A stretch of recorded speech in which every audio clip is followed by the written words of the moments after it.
Come in, friend. Pull that chair close. Rain's steady, fire's warm, and I got stories tonight. Subscribe if you're new, and tell me down in the comments where you're watching from and what time it is there. Settle in now. Here we go. Story 1.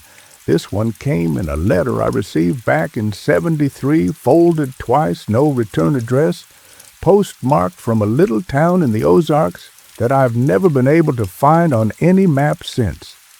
Now listen close. This is how it happened, best as I can tell it. The man who wrote the letter called himself Elias Ward. He was a clock repairman, 62 years old, and he lived alone in a 2-room apartment above a hardware store in a town called Millsap Hollow, deep in the Arkansas Ozarks, in the autumn of 1969. He said the whole thing started on a Tuesday, a cold, gray Tuesday, the kind where the sky sits low on the hills and the wind carries the smell of wet leaves and coal smoke from the little stoves people still used up in those hollers. Elias made his living the slow way. He'd inherited the trade from his father and his father from his father before him, and by 1969 the trade was already dying. Folks didn't wind clocks anymore. They bought electric ones from the Sears catalog or wristwatches with batteries in them, and the old mantel clocks and grandfather clocks got shoved into attics or sold off for parts. But every now and then someone would drag one down out of a barn or a back closet, and they'd bring it to Elias, and he'd take it apart on his long oak workbench and set every little brass wheel and pin in its own numbered tray, and he'd clean each piece with a soft cloth soaked in kerosene, and he'd put it all back together, and the clock would tick again, and the person would smile like they'd been given back a piece of their childhood. That was his life. That was the whole shape of it. He had a cat named Bishop, a gray tabby with one bad ear, and he had a routine so steady you could set your own watch by it. Up at 5:30. Coffee on the little gas ring, bread and butter, and a slice of cold ham. Down the back stairs at 7. Open the shop at 7:30. Lunch at noon, whatever the diner across the street had on the board. Close the shop at 5. Supper at 6. Reading in his chair by the window till 9:30, and then bed. Every day, every week, every year, for 31 years. On that Tuesday morning in October, Elias came down the back stairs at 7, same as always. He unlocked the shop door. He turned the little wooden sign from closed to open. He set the coffee pot on the hot plate in the back room, and he sat down at his workbench to finish a job he'd left the night before, a mantel clock from a widow named Hetty Farlow, a walnut-cased Seth Thomas from about 1890, with a broken suspension spring and a mainspring that needed cleaning. He picked up the clock, he turned it over in his hands, and he noticed something small, something so small that any other man would have missed it entirely. The clock was ticking. Now that don't sound like much, friend, I know. A clock ticking in a clock shop? What of it? But Elias hadn't wound this clock. He hadn't touched it since the night before, when he'd left it half disassembled on the bench, the mainspring in a little glass jar, the pendulum hanging off a hook on the wall. And yet here it was, sitting on his bench in the pale gray morning light, whole again, ticking away as steady as any clock he'd ever tuned. He stared at it a long time. He turned it over. He opened the back. The mainspring was in place, tight and clean. The pendulum swung. The hands were set to 7:04, which was the exact time by his own pocket watch. Elias was not a superstitious man. He'd lived alone too long for that. He assumed at first that he must have finished the job the night before and forgotten. He was 62 after all. His memory wasn't what it used to be. He'd been misplacing his glasses more often. He'd been walking into rooms and forgetting what he came for. So he shrugged, and he set the clock aside for Mrs. Farlow to pick up, and he moved on to the next job. A cuckoo clock from a school teacher named Beale, a brass carriage clock from an old widower up on the ridge, a wall clock from the barber shop. He worked through the morning. Bishop the cat came in around 10, as she always did, and curled up on the sunny spot on the windowsill. The sun was thin and pale that day, the kind of October sun that gives no warmth. The wind picked up outside. Elias heard the tin sign over the hardware store creaking on its chains. At noon, he closed up the shop and walked across the street to the diner. He had the meatloaf, same as every Tuesday. He drank 2 cups of black coffee. He read the paper. He came back at 12:45, and the shop door was open. He was sure he had locked it. He always locked it. It was a habit, 30 years deep. But the door was standing about 6 inches open, and the little bell above it was still swinging, slow, like someone had come out just a moment before. He stepped inside. He called out. Nobody answered. Bishop was still on the windowsill, calm, her tail flicking. Nothing looked disturbed. The cash box was untouched. The tools on the bench were in their places. The clocks were all where he'd left them.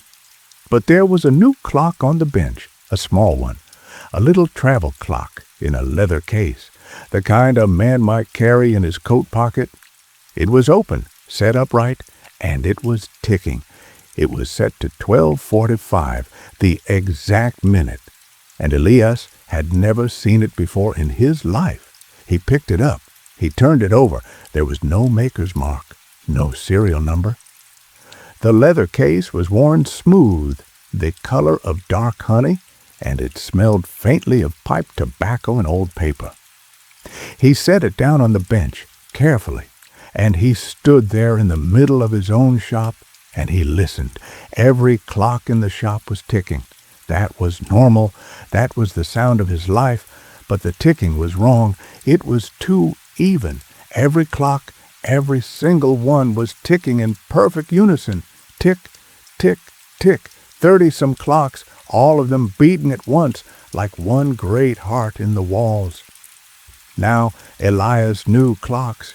He knew them better than he knew most people, and he knew, deep in his bones, that no 2 mechanical clocks ever tick in perfect time. The tolerances are too fine, the escapements drift. That's just how it is. That's the nature of the thing. In a shop full of clocks, you get a kind of soft, uneven patter, like rain on a roof. You don't get one clean beat. But that afternoon, they beat as one. He stood there a long time. He didn't know what to do. He walked over to the wall clock, the big regulator by the door, and he watched the pendulum swing. And then he walked to the Seth Thomas, the widow Farlow's clock, and he watched its pendulum swing. And they swung together, exactly together, every arc, every return. He tried in his mind to make sense of it. Coincidence, he thought. Vibration. The floor. Something in the building. He'd heard once, from a professor who came through years back, about something called sympathetic resonance. How 2 pendulums on the same wall could sync themselves up over time. He clung to that idea. He held it like a rope. Sympathetic resonance. That was all. Just physics. But then Bishop got up off the windowsill, stretched, and jumped down. And her paws made no sound on the wooden floor, none at all. Elias froze. He watched her walk across the shop, silent as a ghost, and she came and rubbed against his leg, and he felt her, warm and solid, but there was no sound, no little pad, pad, pad that he'd heard for years. The cat was silent. He knelt down. He picked her up. She purred against his chest, and he could feel the purr, but he couldn't hear it. He set her down. He clapped his hands. He heard the clap. He said his own name out loud. He heard his voice. So it wasn't his ears. It was her. Something had taken the sound out of her. Elias sat down on his stool. His hands were shaking a little. He looked around the shop. Everything looked the same. Everything was the same, except the light was wrong. It was still gray outside, still cloudy, but the light coming through the front window was somehow flatter now, like it wasn't coming from a sun at all, like it was just there, evenly, from nowhere. And the shadows on the floor didn't quite line up with the things that were making them. The stool cast a shadow that leaned one way, the workbench a shadow that leaned another, and the little bell over the door cast no shadow at all. He got up. He walked to the front door. He stepped outside. The street was empty. That in itself wasn't strange. Millsap Hollow was a small town, and Tuesday afternoons were slow. But it was more than empty. It was still. There was no wind now, though the leaves in the gutter had been chasing themselves down the sidewalk just an hour before. The tin sign over the hardware store hung motionless. The flag on the pole at the post office hung straight down, not a ripple in it. He looked up at the sky. The clouds were not moving. He watched them for what felt like a long time. He picked out one cloud, a low gray one with a curl at its edge, and he stared at it, and he counted to 100 in his head, and it did not shift, not by an inch. He walked to the corner. He looked up the main street. He looked down. Not a car, not a person. And the diner across the way, the one where he'd eaten his lunch not an hour before, the diner had its open sign in the window, but the lights inside were off, and there was nobody at the counter. And the coffee pot on the burner behind the counter, the one he could see through the plate glass window, was not steaming. He walked back to his shop. He went inside. He locked the door behind him. And he sat down at his bench, and he waited. He waited an hour by his pocket watch. A full hour. The clocks all ticked in unison, tick, tick, tick, and nothing else moved. Bishop lay silent at his feet. The light didn't change. The shadows didn't change. At the end of that hour, he heard something. A single sound. From the back of the shop. From the door that led up the stairs to his apartment. A tap. One tap. Soft, like a knuckle on wood. He stood up. He walked to the back. He opened the door. The stairs were the same. Worn wooden treads, the third one squeaky, the little bulb on a string at the top. He climbed, slow. He came out into his own hallway. He looked into his own living room. Everything was as he'd left it. His chair, his reading lamp, the book he'd been reading, a Zane Grey novel, open face down on the arm of the chair. The little kitchen at the end of the hall, his coffee cup in the sink. But on the small table by his chair, where he kept his ashtray and his pipe, there was a photograph he had never seen before. It was in a plain black frame, small, about 4 inches by 5, and it was a picture of him. It was a picture of him sitting in the chair, reading the Zane Grey novel, his pipe in his hand, the light from the lamp on his face, his cat, Bishop, curled up on his lap. He was smiling faintly, the way he smiled sometimes when he was alone and something in a book pleased him. But he had no one to take that picture. He lived alone. He'd lived alone for 31 years, since his wife Marta had died in 1938. And nobody had been in his apartment in months, except old Doc Merrifield, who came for a game of checkers now and then, and Doc Merrifield had no camera. He picked up the photograph. He turned it over.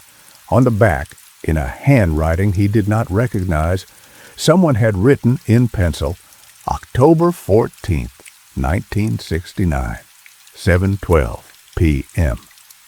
October 14th was today. 7:12 was still 6 hours away. He put the photograph down. He backed out of the room. He went back down the stairs. He went into the shop. And he sat at his bench, and he stared at the little travel clock, and he waited for evening. The evening came, if you could call it that. The gray light outside faded slowly into a deeper gray, and then into a soft dark. But the sky never showed any stars, and the street lamps out on the main street did not come on. It just got dark, evenly, from nowhere. At 7 o'clock by his pocket watch, Elias climbed the stairs to his apartment. He sat down in his chair. Bishop jumped up on his lap. He lit his pipe. He picked up the Zane Grey novel. He opened it to where his bookmark was. At 7:12, he heard a click, a small, mechanical click from the doorway of the room. He looked up. There was a camera in the doorway on a wooden tripod, a big old view camera with a black cloth over the back, the kind photographers used in the 1890s. There was no one behind it. There was no one holding it. But its shutter had just fired. He sat very still. After a moment, the tripod folded itself up, slowly, deliberately, and it walked on its 3 wooden legs out of the doorway down the hall, and he heard it go down the stairs, one leg at a time, tap, tap, tap, tap, tap, tap, all the way to the bottom. Then the shop door down below opened and closed. He was alone. He sat there a long time. Bishop purred, silent on his lap. The clocks downstairs ticked in unison, faintly through the floor. Tick, tick, tick. At last, he got up. He went to his desk. He took out a piece of paper and a pen, and he began to write. He wrote all night. He wrote everything I have just told you. And at the bottom of the letter, in that same shaky old man handwriting, he wrote this. I have been in this Tuesday for 11 weeks now. The clocks all say October 14th. My pocket watch says October 14th. The calendar in the kitchen says October 14th. Every morning I wake up and it is Tuesday. Every noon I eat the meatloaf. Every afternoon the door is open when I come back and there is a new object on the bench. A comb, a key, a child's shoe, a locket. Yesterday it was a wedding ring. It was mine and Marta's. I buried it with her in 1938. Every evening at 7:12 the camera comes and takes my picture. And every night when I go to bed, there is a new photograph on the little table by my chair. Some of them are of me now as I am. Some of them are of me as I was when I was younger. Some of them are of me as I will be, older, thinner, sitting in this chair with my hands folded on my lap and my eyes open and no light in them. Bishop makes no sound. The sky does not move. The clouds are the same clouds. The wind does not blow. I have not seen another human being in 11 weeks. I am mailing this letter because this morning, when I opened the shop, there was a mailbag on the bench, an old canvas mailbag, and inside were letters, hundreds of letters, all addressed in different hands to different people in different towns in different years. I picked one out. I do not know why. I am mailing it to the address on the front. I hope it reaches you. I hope you are not in a Tuesday of your own. If you are reading this, friend, please look at your clocks tonight. Watch them for a long time. If they all tick together, run. Get in your car. Drive. Do not stop. Do not come back. Do not repair another clock as long as you live. I do not know who is taking the pictures. I do not know what they are for.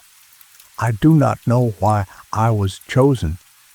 I only know that yesterday in the evening's photograph, I was not alone in the chair anymore.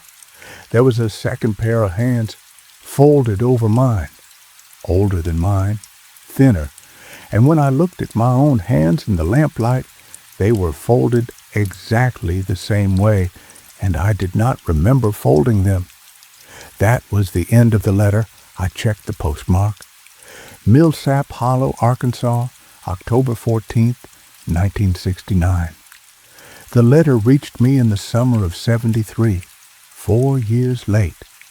And when I wrote to Millsap Hollow, and when I called the postmaster there, he told me there had never been a clock shop in that town. There had never been a man named Elias Ward. But he did say this. He said that on Tuesday afternoon sometimes, if the light was right, you could see a little gray tabby cat sitting in the window of the empty building above the hardware store. And she never seemed to move. And she never made a sound. I have that letter still in a drawer in my desk. And every so often, on a gray October afternoon, I take it out and I read it. And I check my clocks, all of them, and I listen, careful, for the beat. Story 2. A woman told me this in Charleston when I was still working the mail route back in the fall of 1981, and she told it slow, over 3 cups of tea in her kitchen while the rain came down on the tin roof of her back porch. She said her name was Delphine Beauchamp, but she asked me not to use it if I ever repeated the story. It's been 40-some years now, and Delphine has been gone from this world a long time. So I don't reckon it matters anymore. Now listen close. This is how it happened, best as I can tell it.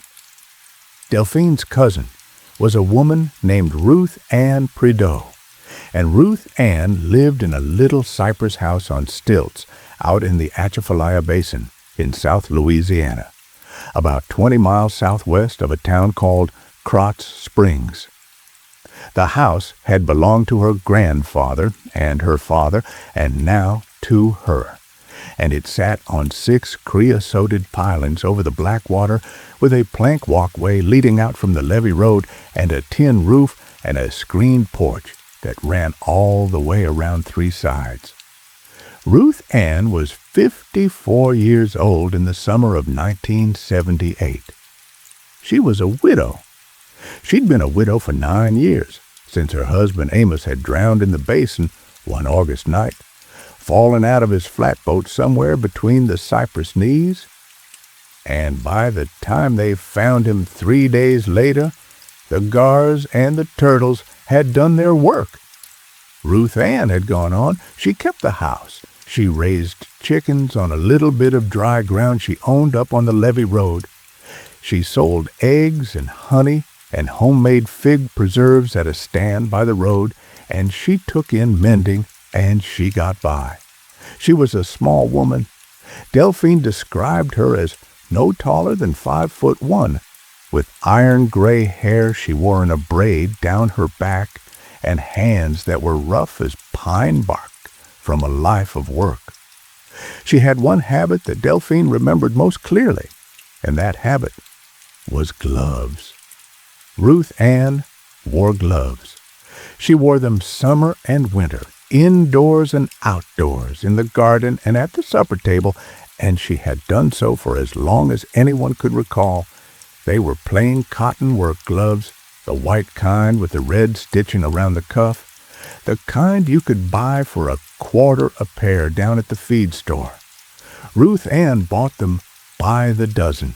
She kept them in a wooden crate on the back porch, folded in pairs, and she wore a fresh pair every day.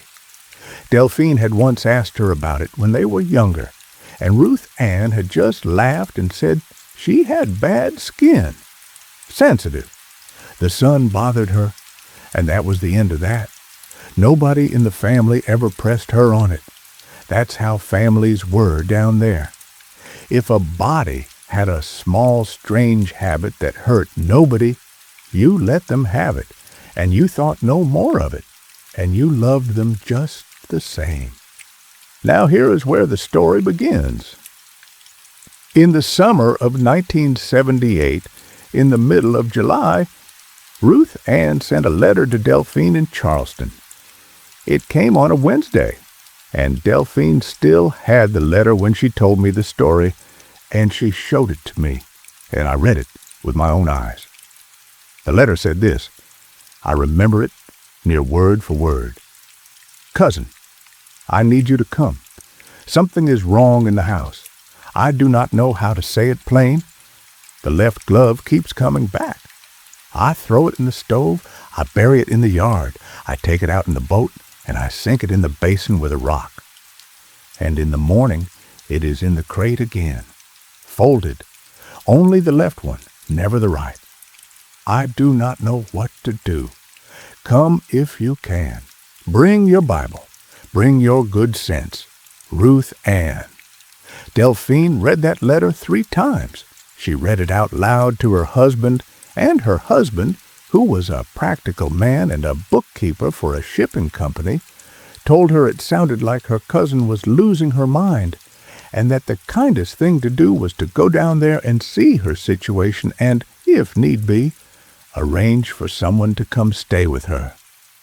So Delphine packed a small bag, and she took the train from Charleston to New Orleans, and from New Orleans she took a bus up to Krotz Springs, and from Krotz Springs a man named Ovid Fontenot drove her out to the levee road in his pickup truck, and she walked the plank down to Ruth Ann's house on stilts. It was a Thursday afternoon when she arrived. The basin was still, and the light on the black water was the color of strong tea. Cicadas were shrieking in the cypresses. Ruth Ann was on the screened porch, sitting in a rocking chair, mending a pillowcase in her lap. Delphine said Ruth Ann looked well enough. Thinner, maybe, a little tired around the eyes, but not crazy, not wild.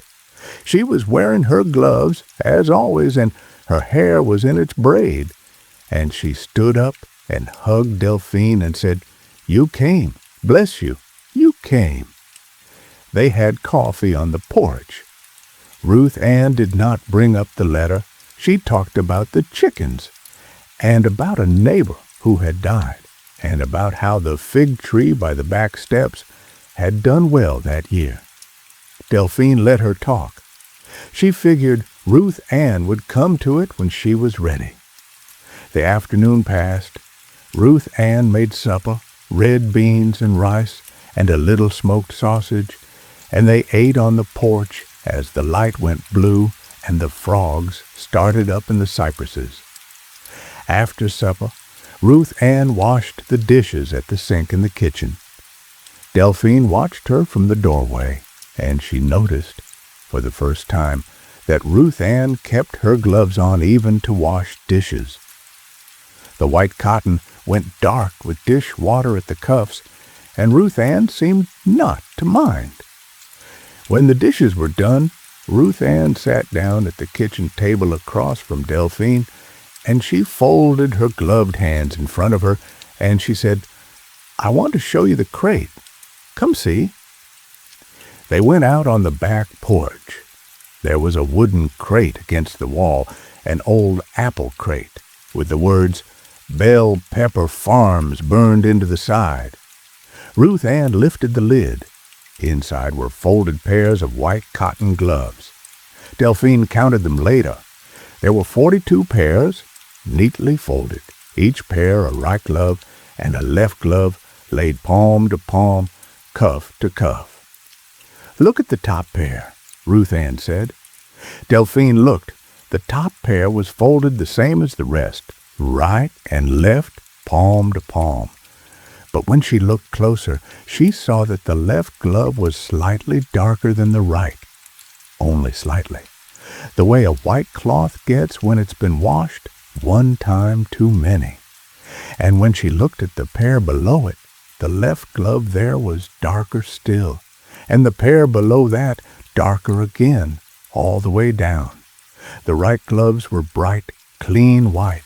The left gloves went from off-white at the top to a soft gray in the middle to, at the very bottom of the crate, a dark, almost brown color, like old bone left out in the weather. "They come back," Ruth Ann said. "Every one of them. I have thrown away, near as I can count, 38 left gloves in the last 2 months. I have burned them. I have buried them. I have sunk them. I have driven one up to Baton Rouge and dropped it off the bridge into the river. And in the morning, cousin, the crate has a new pair. Only the left one is old. Only the left one is the one I threw away." Delphine picked up the top pair. The left glove felt cool. Not damp exactly, but cool. Cooler than the porch air. It smelled, faintly, of river water and cypress and something else. Something she could not place. A smell like old leather and iron. "Why only the left?" Delphine asked. Ruth Ann sat down on the porch step. She looked out over the black water. She was quiet for a long time, and then she said, "I have to tell you something, cousin. I have not told anybody in 40 years. And this is the story Ruth Ann told her, sitting on the back porch as the frogs sang and the moths came to the yellow bulb over the door. When Ruth Ann was 14 years old, in the summer of 1938, she had a twin sister. Her name was Rose Ann. They were identical twins, so much alike that even their own mother sometimes got them confused, and they used to trade places at school for a lark, and nobody could ever tell.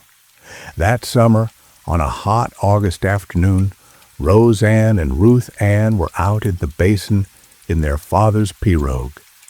They were only supposed to fish for perch off the shady bank near the house. But Rose Ann wanted to go farther. She wanted to see the old sunken cypress that their grandfather had told them about, the one that had a hollow in it, big enough to sit inside, deep in the swamp.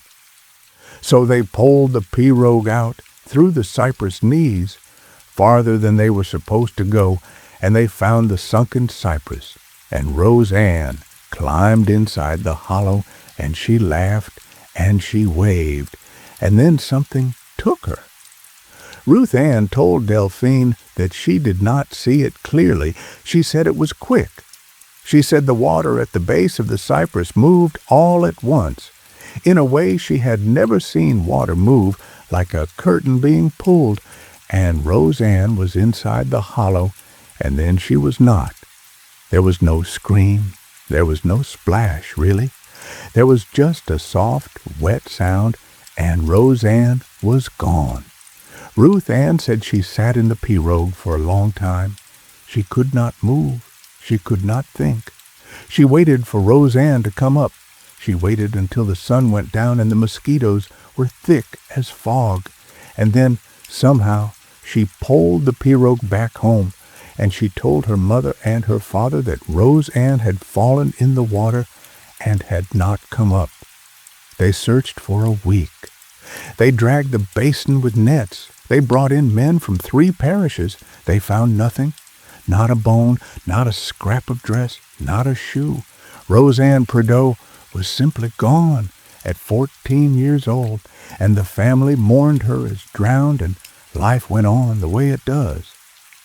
But Ruth Ann told Delphine that on the morning after Rose Ann disappeared, when Ruth Ann came down to breakfast, there had been a glove on the kitchen table, a single left-hand cotton glove, white, folded, not there the night before, and when Ruth Ann picked it up, she saw that the fingertips were stained just a little, a rusty color, like the color of dried blood in the wood of an old porch. She had not told her parents. She had put the glove in her dresser drawer, and for reasons she could not explain then or ever, she had begun to wear a glove on her left hand from that day forward, just the left. She could not stand the feel of her left hand bare. It felt wrong. It felt cold. It felt, she said, like it did not belong to her. Over the years, she had begun to wear a pair, both hands, because a single glove drew stares. But it was the left one that mattered, the left one that felt necessary, and every so often, over the decades, a new left glove would appear, not often, once every few years, on the kitchen table or on her pillow, or folded in the pocket of a coat she hadn't worn in a season. Always the left, always folded, sometimes stained, sometimes not. She had learned to live with it. She had accepted it as a kind of quiet visitation, a gift, perhaps, or a reminder. She thought in her own private way that it was Rose Ann, that Rose Ann was still out there in the water somewhere, and she was sending back the only thing she could. But now, in the summer of 1978, 40 years after her sister had disappeared, the gloves were coming every night, every single night, and the left ones were getting darker. "Something has changed, cousin," Ruth Ann said. "Something in the water. I do not know what. But I need you to sit with me tonight. Please, I do not want to sit alone." Delphine said she would. Of course she would. And she took Ruth Ann's gloved hand, and she squeezed it, and she felt something under the cotton that made her let go quicker than she meant to. She felt too many fingers. She did not say anything. She told herself she had imagined it. She had counted wrong. She had felt a fold in the glove and thought it was a finger. She told herself this all through the evening as they sat on the porch and drank coffee and watched the fireflies come out over the black water. At about 10 o'clock, they went inside. Ruth Ann went to her bedroom to change into her nightclothes. Delphine sat in the little front room in a rocking chair with the yellow light of a single bulb overhead, and she waited. She waited a long time. When Ruth Ann came out, she was in a white cotton nightgown that came down to her ankles. Her braid was still done up. Her feet were bare, and her hands, Delphine noticed with a small start, were bare, too. No gloves. For the first time in 40 years, Ruth Ann had come into a room with no gloves on her hands. Delphine tried not to look. She tried to be polite, but she could not help herself. She stole a glance at her cousin's hands. Ruth Ann's right hand looked like the hand of a 54-year-old woman. Rough, sun-spotted, ordinary. Ruth Ann's left hand was smaller, much smaller. It was the hand of a 14-year-old girl, smooth, slender, the fingernails clean and short, and it was, quite plainly, not the same color as her right hand. It was paler, waxy, the color of a fish's belly. Delphine did not say anything. She sat very still. Ruth Ann noticed her looking. She smiled, sad and small. "It never grew," she said. "The rest of me did. But this one didn't. I've hidden it since I was a girl. Nobody's seen it but me, and now you." Delphine finally found her voice. "Ruth Ann," she said. "Whose hand is that?" Ruth Ann looked down at her own left hand. She flexed the small, pale fingers. She looked at them a long time. "I don't know," she said. "I've always thought of it as mine. But some nights, cousin, some nights I lie in bed and I feel it move on its own. Just a little, a twitch, a curl, as if it is dreaming a different dream than the rest of me."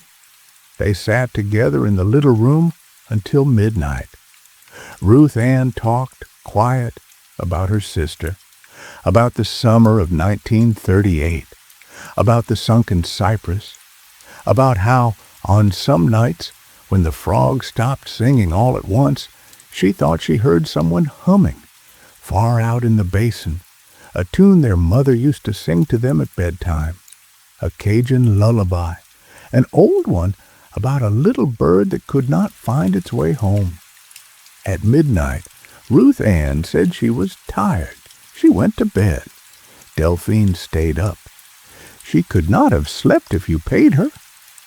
She sat in the rocking chair with the yellow light on, and she watched the doorway to Ruth Ann's bedroom, and she listened. At about 2 in the morning, she heard a sound on the back porch, a soft, wet sound, like a bare foot on a wet plank. She got up, slow. She walked on her stocking feet to the door that opened onto the back porch. She held her breath. She turned the knob. She opened the door. The porch was empty, but the lid of the crate was open, and there was a small puddle of water on the porch boards beside it. Just a little. A trail of drops leading from the crate to the edge of the porch where the screen door was ajar and out into the dark toward the water. Delphine walked to the crate. She looked inside. On the top of the pile there was a fresh pair of gloves, folded, palm to palm, cuff to cuff. The right glove was bright, clean white. The left glove was dark, very dark, almost black. It was soaked. Water was slowly seeping out of it into the wood of the crate, and on the pale wood, in a spreading dark ring, Delphine could see the shape of a small handprint, a hand smaller than her own, the fingers narrow, the palm narrow, the hand of a girl. She backed away. She closed the lid. She went back inside. She locked the door, though she did not know what good a lock would do. She sat in the rocking chair for the rest of the night. She did not sleep. She recited every prayer she knew. She did not think about what she had seen. She would not let herself. When the light came up gray over the basin, Delphine went into Ruth Ann's bedroom to wake her, to tell her they were going. She was going to take her cousin back to Charleston. She had decided it in the long hours of the night. She would take her home. She would get her away from that house on the water. She opened the bedroom door. Ruth Ann was in her bed. She was on her back. Her braid was down beside her on the pillow. Her eyes were closed. Her mouth was a little open. She was not breathing. She had been dead for some hours. Delphine could tell by the color of her face. Her right hand was folded on her chest. Her left hand was not there. Where her left hand should have been, there was only the sleeve of her nightgown, and the sleeve was empty, and the cuff was wet, and there was a small puddle of black water on the sheet beneath it. Delphine stood in that doorway a long time.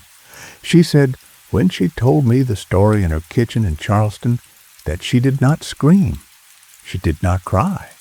She just stood there, and she looked at her cousin's empty sleeve, and she thought very clearly of the pirogue in 1938, and of Roseanne waving from inside the hollow of the sunken cypress, and of the water moving like a curtain. She said she thought she understood then that whatever had taken Roseanne all those years ago had not taken all of her. It had left a piece behind, a left hand, a little piece of a little girl, and it had given that piece to Ruth Ann to keep safe all those years hidden under a glove, and it had come back that night to collect what it was owed, to take the piece home. Delphine buried her cousin in the family plot up on the levee. She wrote to the sheriff and told him Ruth Ann had died in her sleep, which was true, near enough. She closed up the house on stilts. She took nothing with her but the letter Ruth Ann had written, and one thing more. From the wooden crate on the back porch, she took the very bottom pair of gloves, the oldest pair. The left glove there was the color of old bone. She wrapped it in a handkerchief and she put it in her purse, and she took it home to Charleston, and she kept it in a drawer in her dresser for the rest of her life. She showed it to me that afternoon in her kitchen. She unwrapped the handkerchief, and she laid the glove on the tablecloth. It was small. The fingers were narrow. It was the size of a 14-year-old girl's hand. And when I picked it up, careful, between two fingers, I could tell you, friend, that it was cold, cold as pond water, cold in a warm kitchen on a warm afternoon in Charleston in the fall. She wrapped it back up. She put it away. She poured me another cup of tea. "I keep it," she said, "because I do not know what would happen if I threw it away. I do not know if it would come back. And I do not know, cousin, if it would come back alone." I never went back to Charleston after that. I heard some years later that Delphine passed on, peaceful at home in her sleep. And I heard from a mutual acquaintance that when they went to settle her things, they found a small wooden box in her dresser drawer wrapped in a white handkerchief. And inside the box was a folded pair of white cotton gloves, a right and a left, palm to palm, cuff to cuff. And the left one, they said, was the color of old bone, and it was cold to the touch. And when they set it on the table in the warm light of an afternoon in Charleston, they said the fingers of the glove very slowly, one by one, curled inward until the whole hand was a fist. They put it back in the box. They put the box in a bag. They took the bag to the river, and they weighted it with a brick, and they dropped it off the bridge. Some months later, a boy fishing off that same bridge caught what he thought was a snag.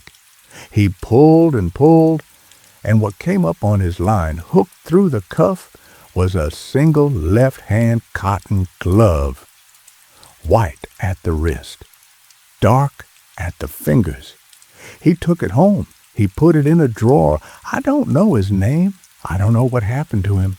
I only know that somewhere right now that glove is folded in a drawer in a house I have never been in, and it is waiting, waiting for the rest of the pair, waiting to be worn. Story 3. I lived this one myself, or I think I did. My memory isn't what it was, and there are pieces of that winter I cannot make fit together, no matter how many times I turn them over in my hands. But I will tell it to you the way I remember it, and you can decide for yourself what to make of it. Now listen close. This is how it happened, best as I can tell it. In the winter of 1954, I was a young man of 26, and I was working as a hired hand on a wheat farm in central Kansas, out on the flat prairie about 40 miles south of a little town called Ellsworth. The farm belonged to an old couple named Halva and Ingeborg Sunderland, Norwegian folk who had come out in the 1880s and broken the sod with a walking plow and had held on to that land through drought and dust and depression. Halvor was 78 the winter I knew him. Ingeborg was 76. They had no children living. Their one son had died in the Argonne in 1918, and their one daughter had died of the influenza the following year. And after that, they had just kept going, the two of them, quiet and steady, on that great, empty piece of prairie. I had come to them in October, looking for work, walking the section line with my duffel over my shoulder, and Halvor had taken me on for room and board and $30 a month. My job was to help with the winter chores, the cattle, the horses, the chickens, the endless little tasks of keeping a farm alive through a Kansas winter, which is a hard winter, friend, harder than folks who have not lived it can imagine. The wind on that prairie never stops. It blows day and night. It scours the grass down to bare earth, and when the snow comes, it does not fall so much as it flies sideways in long white ribbons, and it drifts against the fence lines until the fences are buried and the world is one flat white nothing all the way to the horizon. The farmhouse was a simple thing. 2 stories of white clapboard, a parlor, a kitchen, a pantry, 2 bedrooms up, a cellar underneath, and out behind the house across the yard was the barn, a big red barn with a stone foundation and a hay loft and a milk stall and a tack room. Halvor had built it himself in 1902 with lumber freighted up from Wichita and stones hauled out of the creek. The barn was 42 steps from the back door of the farmhouse. I know it was 42 steps because Halvor told me so on my first morning there when he walked me out to show me the chores. He said, "It is 42 steps, Elmer, winter or summer. You will find it useful to know. In a blizzard, when you cannot see your hand in front of your face, you count 42, and you are at the barn door. Any more, any less, you have gone wrong. Stop, turn around, count back. Do not wander." I thought it was a curious thing to say, but he was serious about it. He made me pace it out with him that first morning. 42 steps. I counted, he counted. We agreed, and he made me do it again in the afternoon in the other direction. 42 steps back to the house. He said, "Some winters, Ingeborg and I have not seen the barn for a week. The snow, the wind. You go by count. Trust the count. Do not trust your eyes." I said, "Yes, sir." I was young, and I did not argue with old men. The winter came in hard that year. The first big storm hit the week before Thanksgiving. It snowed for 3 days. When it stopped, the drifts against the north side of the house were higher than the porch railing, and the yard between the house and the barn was one flat white plain with the tops of the fence posts sticking out of it like knuckles. I went out to milk that morning. I counted my steps. 42. And I put my hand out, and I touched the barn door. I did it 3 times a day for the whole winter, morning, noon, and evening, 42 out, 42 back. Sometimes I could see the barn just fine. Sometimes I could not see it at all. But the count was always 42, until one night in February. It was a Tuesday night. I remember because Halvor and I had played checkers after supper, and he only played on Tuesdays. It was late, near 10 o'clock. Ingeborg had gone to bed. Halvor was reading his Norwegian Bible by the parlor lamp. I said I would go do the last check on the cattle and come in. I put on my coat, my hat, my scarf, my gloves. I lit the kerosene lantern by the back door. I stepped outside. The night was still. That was the first thing I noticed. The wind, which had been blowing hard all day, had died. The sky was clear. The stars were out. They were the kind of prairie stars you don't see except way out on the plains in winter, so many and so bright that they seemed to press down on you. The snow on the ground glowed a soft blue in their light. My breath came out white and hung in the air a long time before it drifted away. I started walking. I counted 1, 2, 3, 4. At about 15, I looked up at the barn. It was ahead of me. I could see it plainly, the red side of it, dark under the stars, and the little square window of the hayloft. I kept walking. I kept counting. 20, 25, 30. At 40, I should have been putting my hand out to touch the door, but the barn was not there yet. I could still see it ahead of me, 10 paces off maybe. 15. I stopped. I looked down at my own footprints in the snow behind me. They came straight from the back door of the house. I had not veered. I had walked a straight line, and I had counted 40. I looked ahead. The barn was still there, waiting. 15 paces off. I told myself I had miscounted. I told myself I had taken shorter steps. I started walking again. I counted from 40, 41, 42. I was not at the barn. 43, 44, 45. The barn was still ahead. It did not seem to get closer. Now, friend, I want you to picture this. I am a young man, 26, in good health, in a still cold night, on a flat piece of prairie. There is a barn in front of me. I can see it clearly, and I am walking toward it. And I am not getting any closer. I stopped at 50. I turned around. I could see the house behind me. The kitchen light was on. Halva's silhouette was in the parlor window, bent over his Bible. My footprints in the snow ran straight from the back door to where I was standing. I counted them as best I could in the starlight. I counted, and I counted again, and the number was 50. 50 prints. Behind me, the house looked to be about the same distance from me as the barn was, which meant that I was standing halfway between them. 50 steps from the back door, and by rights I should have been 35 steps past the barn, but the barn was in front of me, 10 paces off. I stood there a long time. The stars did not move.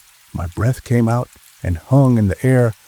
I could hear nothing at all, no wind, no cattle, no dog. The prairie was so silent I could hear the blood in my own ears. I said out loud, "Well, this is not right." I turned back toward the barn. I started walking again. I stopped counting. I just walked, and I walked, and I walked. The barn did not come any closer. I could see the door of it. I could see the iron latch. I could see the wooden peg that held the latch shut. I could see the boards of the door, and the way the paint had worn thin at the bottom where the drift scraped it every winter. It was clear as day, all of it, and it stayed 10 paces off, no matter how far I walked. I do not know how long I walked toward that barn. It could have been 10 minutes. It could have been an hour. Time went strange out there. My legs did not tire. My breath did not quicken. I felt as if I were walking in a dream, the kind of dream where you are trying to reach a thing you love, and the thing keeps sliding away from you. I stopped. I looked at the barn, and I said, "I am going home." I turned around. The house was 10 paces off. I had not moved. I had not moved a foot. All that walking, and I had not moved. Now I want to tell you, friend, that I was not afraid at that moment. It is a strange thing, but I was not. I was too tired to be afraid and too puzzled. I felt the way a man feels in a dream when he understands he is dreaming and decides not to fight it. I walked toward the house, 10 paces, and I was at the back door. I opened the door. I went in. I hung my coat on the peg. I set the lantern on the table. I looked at the clock on the wall. It said 10:04. I had been outside for 4 minutes. Halva came into the kitchen. He looked at me. He said, "Did you check the cattle?" I said, "Halva, something is wrong out there." He looked at me a long time. His face did not change. Then he sat down at the kitchen table. He folded his hands. He said, "Sit down, Elmer." I sat down. He said, "Tell me what happened." I told him. I told him about the counting. I told him about the barn not getting closer. I told him about turning around and being 10 paces from the house. He listened. He did not interrupt. When I was done, he was quiet for a long time. He looked at his hands on the table. Then he said, "Elmer, I need to tell you something, and I need you to believe me. Will you believe me?" I said, I will try." He said, "Do not go out again tonight. Not for the cattle, not for anything. The cattle will be all right for one night. Do you understand?" I said, "I understand." He said, "In the morning, when the sun is up, we will go out together. I will show you something, and I will tell you the rest." That was all he would say. He would not answer any of my questions. He got up. He blew out the parlor lamp. He went up to bed. I did not sleep that night. I sat in the kitchen by the stove, and I watched the clock. I watched it tick. I watched the hands crawl. And I listened. I did not hear anything all night. Not once. The prairie stayed still.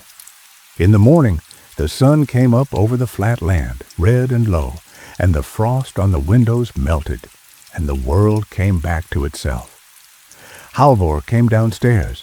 Ingeborg made coffee. Halvor and I drank ours in silence.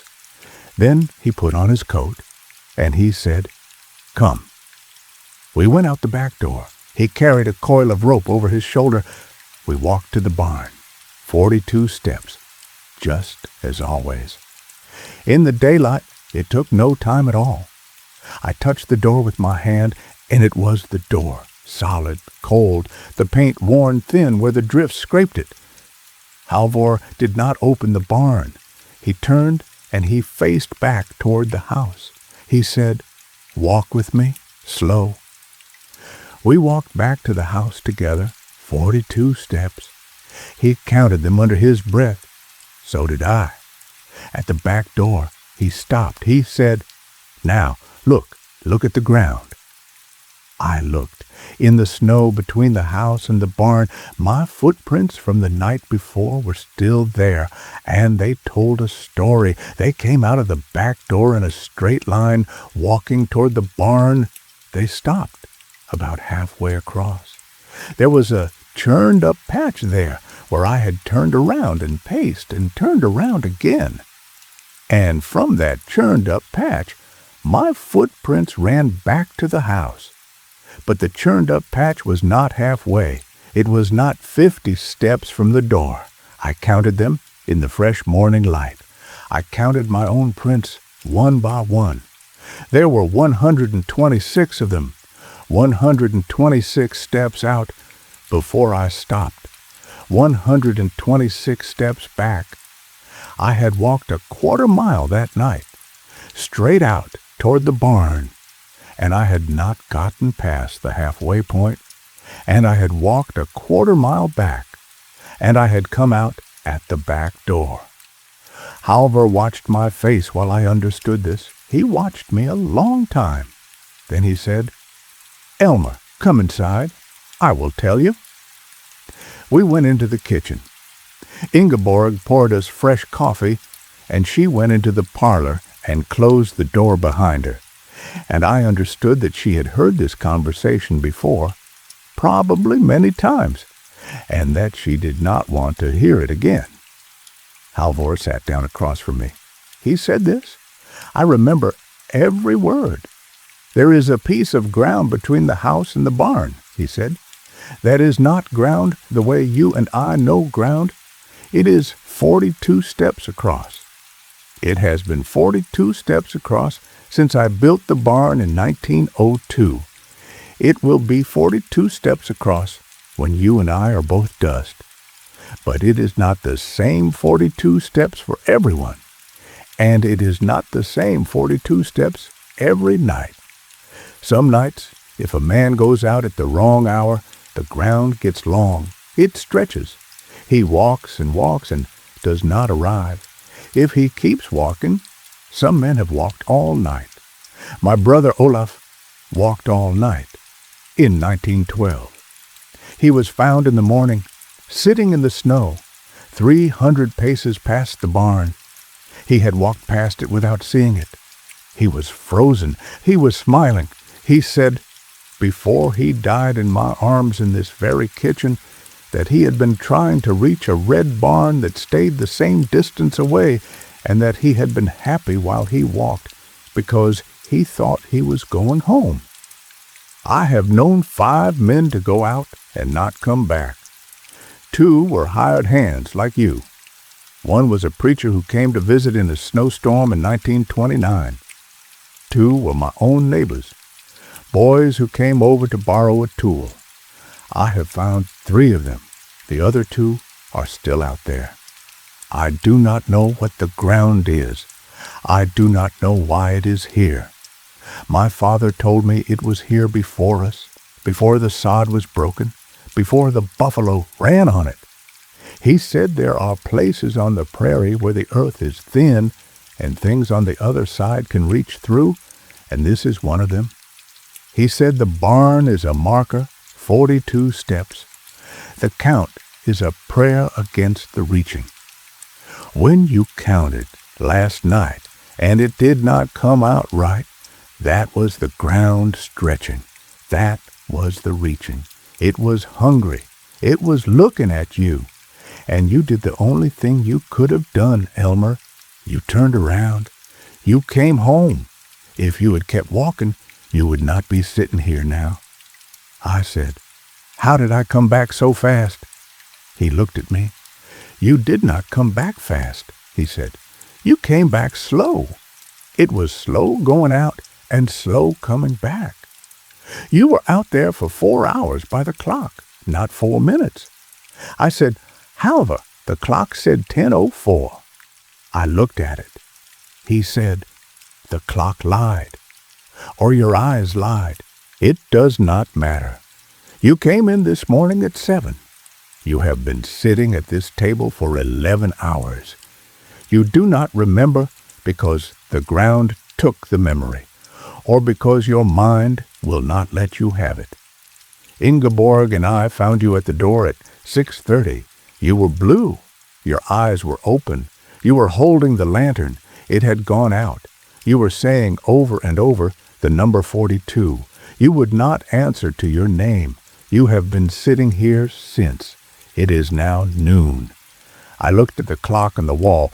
The clock said noon. I looked at the window. The sun was high. The morning was gone.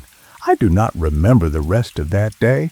I do not remember any of the winter after that, if I am honest. I remember spring came. I remember the ground thawed. I remember I left the Sonderland farm in April, and I walked back down the section line with my duffel over my shoulder, and I went south, and I never went back to Kansas again. Halvor and Ingeborg both passed on in the 60s. I read about it in the paper. The farm was sold. The house was pulled down. The barn, they say, is still standing. A rancher uses it for hay. I have told the story only twice in my life. Once to a woman I nearly married who did not believe me and who was, in the end, the reason I did not marry her. And once now to you. I want to tell you one thing more. Some nights, friend, when I have been up too late and the house is quiet and the rain is falling steady on the roof the way it is falling now, I will get up from my chair and I will walk to the front door of my little cabin and I will open it and I will look out into the dark and I will count. I will count from 1 to 42, slow, out loud. And if the count comes clean, and if the porch light shines steady, and if the dark does not stretch, I will close the door, and I will come back to my chair, and I will pick up my book, and I will go on with my evening. But every so often, friend, not often, but every so often, the count does not come clean. Every so often I get to 40, and the dark seems deeper than it should be, and the porch light seems farther than it should be, and the boards under my feet seem to stretch just a little, and my breath goes out and does not come back for a long moment, and I understand, in the small still center of me, that the ground is thin here too. And on those nights, friend, I close the door quick. I do not finish the count. I go to my chair. I sit with my hands folded, and I do not open the door again till morning, because The reaching, when it comes, does not announce itself, and the ground does not care whether you are ready. Story 4. The man who told me this died the following spring. I never learned if that was connected. His name was Corwin Thaddeus Marsh, and he was a lighthouse keeper on a rocky little island off the coast of Maine. And he told me the story on a summer evening in 1992, sitting on the front porch of his sister's house in Rockland with a glass of iced tea in his hand and a look on his face like a man remembering a fire he had barely walked out of. Now listen close. This is how it happened, best as I can tell it. The island was called Grelling Rock. It was a bare piece of granite about half a mile off the mainland north of Jonesport, and it had been a lighthouse station since 1853. In the year 1991, when this story takes place, the light was still there, still working, though the Coast Guard was talking about automating it, and Corwin knew his days on the rock were numbered. He was 58 years old that autumn. He had been the keeper of Grelling Rock for 22 years. He knew every inch of that island, every tide pool, every crack in the stone, every place a gull nested, every place the wind cut hardest in a nor'easter. The station was small, a whitewashed keeper's house of 2 rooms, a small kitchen, a bedroom, an oil shed out back, and the light itself, a stone tower, 48 feet high, with a cast-iron lantern room at the top and a Fresnel lens that had been shipped over from France in the year 1859. The lens was the pride of Corwin's life. He polished it every morning. He polished it every evening. He said to me on that porch in Rockland that the lens had eyes in it. He said, if you sat inside the lantern room at night and looked into the glass, you could see the shape of every keeper who had ever tended it. He said it kindly, the way an old man says a thing he half believes. He kept a journal. Every keeper did. It was a Coast Guard requirement. Weather, ship sightings, fuel levels, mechanical notes. Corwin kept his in a leather-bound book with a red ribbon marker, and he wrote in it every night at 9 after the light had been going for 2 hours and the world outside was black. In late October of 1991, a storm came up the coast. It was not the worst storm he had ever seen, but it was bad. The waves broke over the low end of the island. The wind hit the lantern room in gusts of 60 and 70 miles an hour. The rain came sideways and got in through a crack in the west window that Corwin had been meaning to putty since summer. He was in the lantern room most of the night, watching the light turn, watching the wind, listening to the sea break against the rocks below. Around 3 in the morning, in the worst of it, he thought he saw a boat. It was very far out. It was on the seaward side of the island, away from the mainland, in water where no boat had business being on a night like that. He caught it only in the wash of the light, a quick sweep, a shape, something white, something narrow. It looked like the mast and a small sail of a fishing dory. But no dory would have been out that night. No dory could have survived a quarter hour in those seas. He watched for it. The light turned. It came around again, and there it was, the white shape. Closer now, making toward the rocks on the north side of the island. He grabbed the radio. He tried to raise the Coast Guard station at Jonesport. He got nothing but static. The storm had knocked the tower down or the antenna over, and he was cut off. He watched the light turn. The white shape was closer still. He could see in the sweep the outline of a small dory with a man in it. The man was rowing hard, toward the rocks. Now, friend, I want you to understand what those rocks are. Grelling Rock is called Grelling Rock because on the north side of the island There is a shelf of granite that runs out under the water for about 100 yards, and it is jagged and broken, and it has torn the bottoms out of, by Corwin's count, 47 ships since the light was first lit. On a calm day at low tide, the shelf shows just above the water. On a storm night at high tide, it is invisible, and a small boat coming in from seaward in that weather would be broken to splinters in a matter of seconds. Corwin grabbed his oilskin coat. He grabbed the big signal lantern. He ran down the spiral stairs of the tower, and he ran across the yard in the driving rain, and he ran down the path to the north point of the island. He stood on the rocks. He waved the signal lantern. He shouted. He tried to warn the man off. Go back, go around, go for the mainland side, go. The dory came on.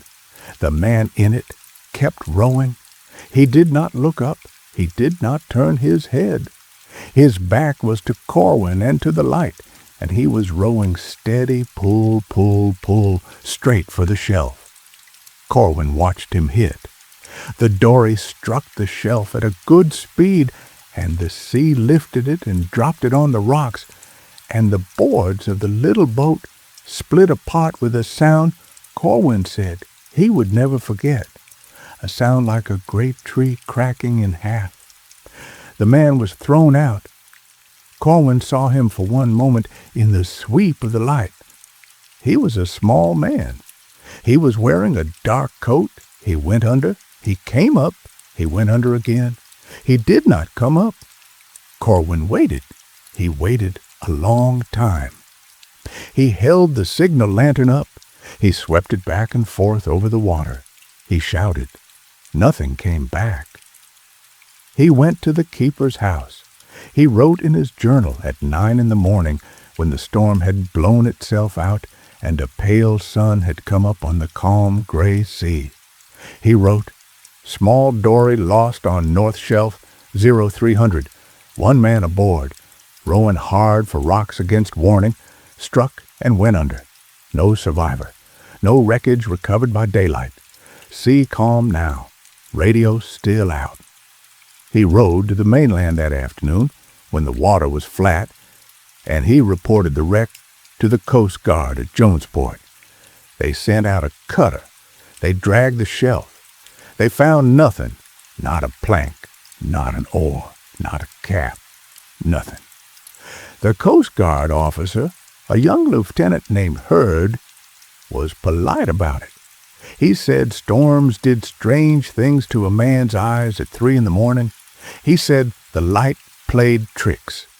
He said Corwin had done his duty by making the report, and that they would file it, and that if any dory was missing from any port up and down the coast, they would let him know. No dory was missing. No man was missing. The report was filed and forgotten. Corwin went back to the island. He tended the light. Winter came on. The days got short. The sea got cold. He forgot about it mostly. That is what you do when you tend a light alone on a rock for 22 years. You see things sometimes. You forget them. That is how you keep tending. Then, in late January, on a still cold night with the moon up, Corwin went down to the North Point to check the ice on the rocks. He had a habit of doing that in winter. Ice built up on the shelf and could shift the beacons the Coast Guard had put out on the seaward buoys. He walked down the path with his lantern in his hand. He came out on the rocks, and in the moonlight, on the wet stone at the edge of the shelf, he saw a small dark shape. He walked up to it. He knelt down. It was a cap, a dark wool watch cap of the kind a fisherman would wear. It was wet. It was cold. It had a small brass button sewn to the front, an old-fashioned button with an anchor stamped on it. He picked it up. He turned it over. Inside the band, in faded thread, someone had embroidered the initials CTM. Those were his own initials, Corwin Thaddeus Marsh. He stood there on the rocks in the moonlight, and he held the cap in his hands, and he looked at those 3 little letters, and he tried to think how it could be. He did not own such a cap. He had never owned such a cap. He wore a Coast Guard issue knit hat in winter and a wide-brimmed canvas thing in summer, and neither of them had ever had his initials sewn inside. And even if one had, they had not been in that thread, and they had not been in that hand. He carried the cap back to the keeper's house. He set it on the kitchen table. He looked at it a long time by the lamp. He thought about the man in the dory. He thought about the small, dark shape he had seen in the sweep of the light. He thought about the dark coat. He wrote in his journal that night, "Found a wool cap on the north shelf at low tide, initials CTM sewn inside. Cap is not mine. Cannot account for it. Will keep it." He put the cap in a drawer in the kitchen. He shut the drawer. He went to bed. The next morning, when he opened the drawer to look at it again, the cap was gone. He searched the house. He searched the oil shed. He searched the yard. He searched the path down to the point. He did not find it. He wrote in his journal, "Cap gone from drawer overnight. Have searched. Cannot locate." He tended the light. He worked through the day, and that night, coming down the spiral stairs of the tower at 10 o'clock, in the little light of his hand lantern, he came around the last turn, and he stopped. There was a man standing at the bottom of the stairs. The man had his back to Corwin. He was wearing a dark coat. He was small. He was still. He was looking at the door that led out into the yard. Corwin froze on the stairs. He did not move. He did not breathe. He watched. The man raised his hand. He opened the door. He walked out into the yard. Corwin came down the stairs in a rush. He ran to the door. He looked out. The yard was empty. The moon was up. The frost on the ground was unbroken. There were no footprints leading away from the door.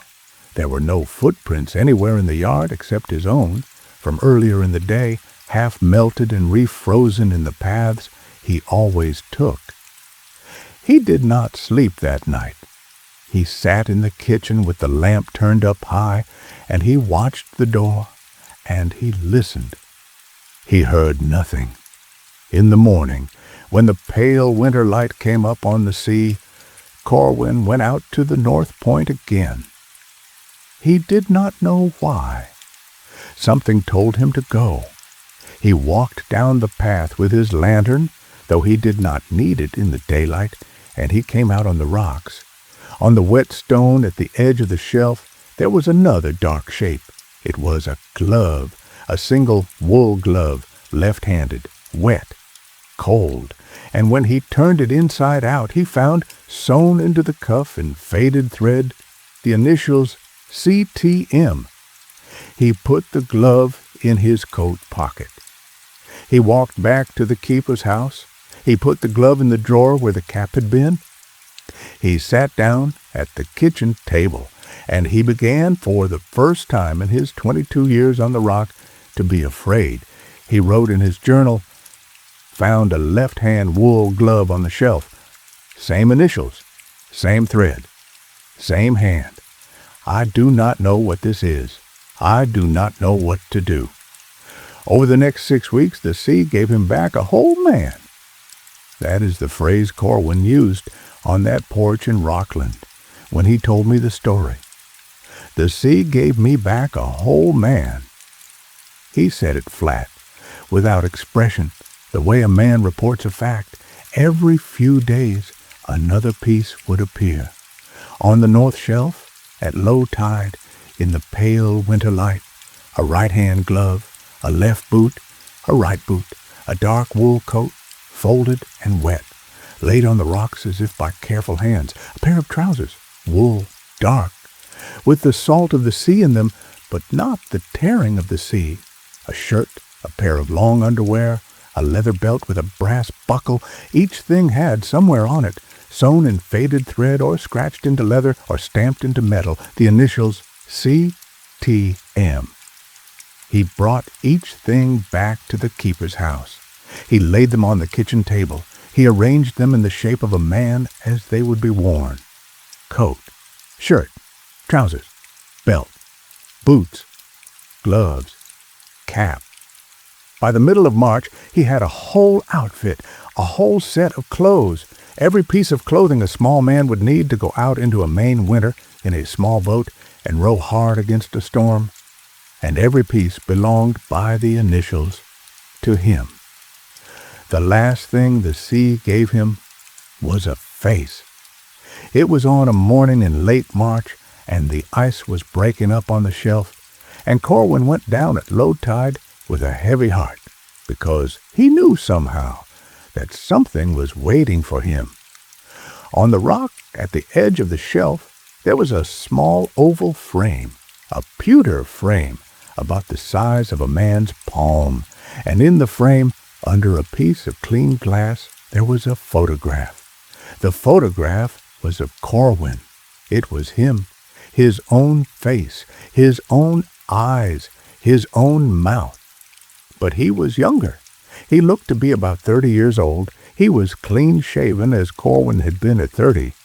He was wearing a dark coat with a high collar and a wool watch cap with a brass button. And behind him, in the photograph, was a small dory pulled up on a beach he did not recognize. He turned the frame over, on the back, in his own handwriting, the handwriting he had used all his life. In the pen he used, in the ink he used, someone had written, Corwin Marsh, Grelling Rock, October 1991. October 1991 was the month of the storm, the month he had watched the man in the dory row toward the rocks and go under. He carried the photograph back to the keeper's house. He set it on the kitchen table at the head of the arrangement of clothes. He sat down across from it, and he understood. He understood, sitting there in his kitchen in the pale March light, with the sea murmuring against the rocks outside, and his own younger face looking up at him from a photograph he had never taken, what had happened that October night. He had watched a man row to his death. He had watched a man in a dark coat, small, steady, pulling at the oars, unwilling to turn his head. He had watched the sea break that man on the rocks. He had watched him go under. And that man had been him. Not him now, not him as he was, but him as he had once been, or him as he could have been, or him as he might yet become, a version of himself, sent somehow from some other stretch of his own life, to die on the rocks of the island he had tended for 22 years. And the sea had given the man back, piece by piece, clothing by clothing, face by face, and laid him out on the kitchen table of the keeper's house. Corwin sat with the arrangement of clothes and the small photograph for a long time. He said, when he told me the story, that he did not weep, he did not shout, he did not pray. He only sat, and he looked at the clothes and at the face, and he tried to understand what was being asked of him. At last, he stood up. He gathered the clothes into a bundle. He took the photograph. He carried them all down to the north point. He walked out to the edge of the shelf. He laid them, one by one, on the wet stone. He laid the coat. He laid the shirt. He laid the trousers. He laid the boots and the gloves and the cap. He laid the photograph face down on top of the coat. And he stepped back. And he waited. The tide was coming in. The water was cold and green and slow. It rose up around the arrangement of clothes. It lifted the cap. It lifted the gloves. It lifted the coat. It carried them out, gently, all together, into the deeper water beyond the shelf. The photograph was the last to go. Corwin watched it float, face down on the swells, drifting seaward until it slipped under and did not come up. He walked back to the keeper's house. He put on his own coat, his own hat, his own boots. He tended the light that evening at 7. He wrote in his journal at 9.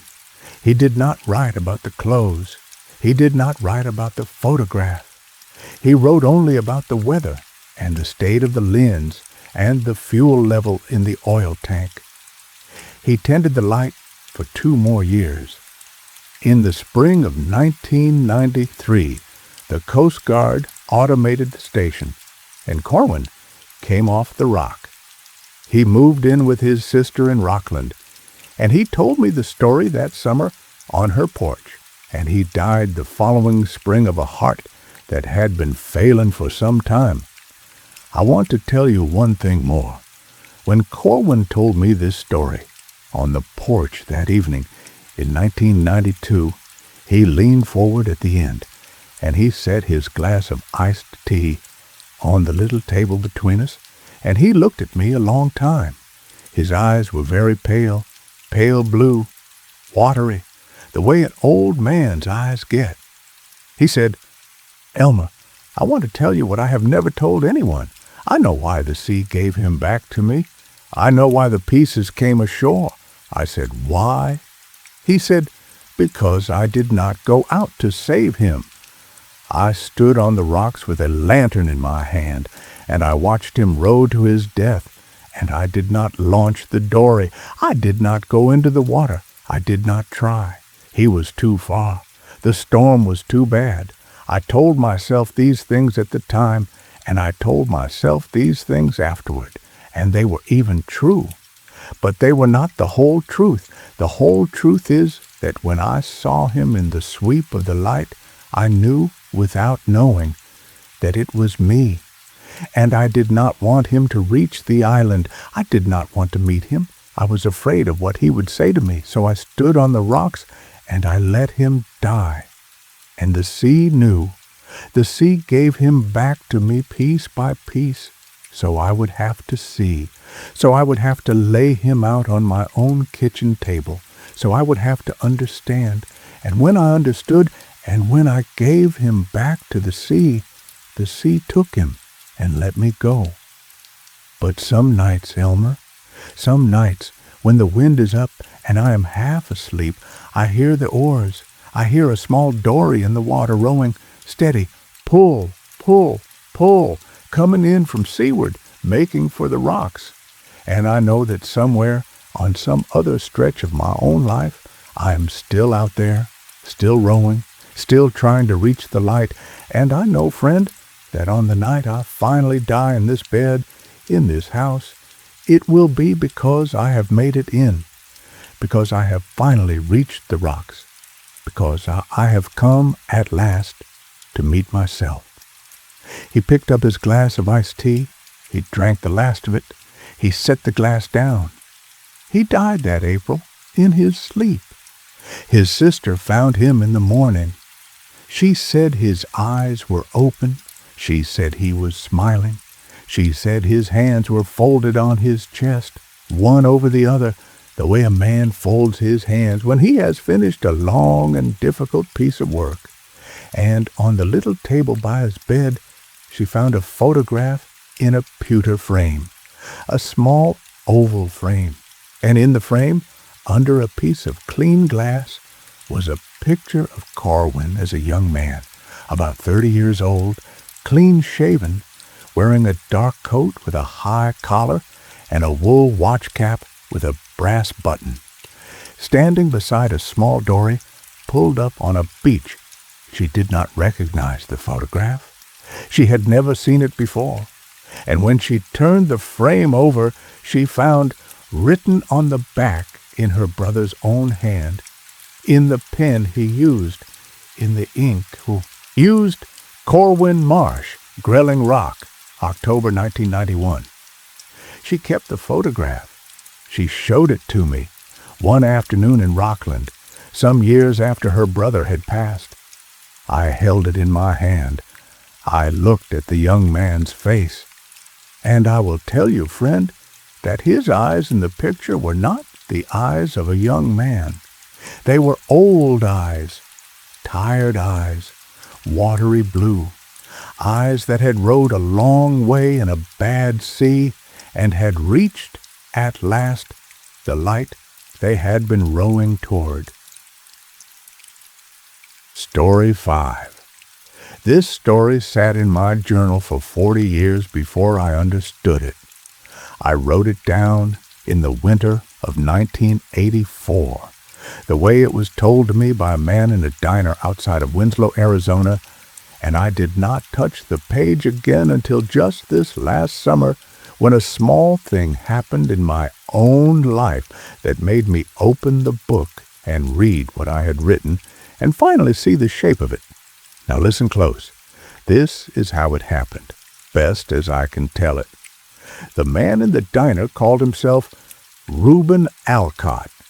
He was, by his own telling, a retired road surveyor for the Arizona State Highway Department, 67 years old, and he had spent the better part of his working life laying out roads across the high desert country of the Colorado Plateau.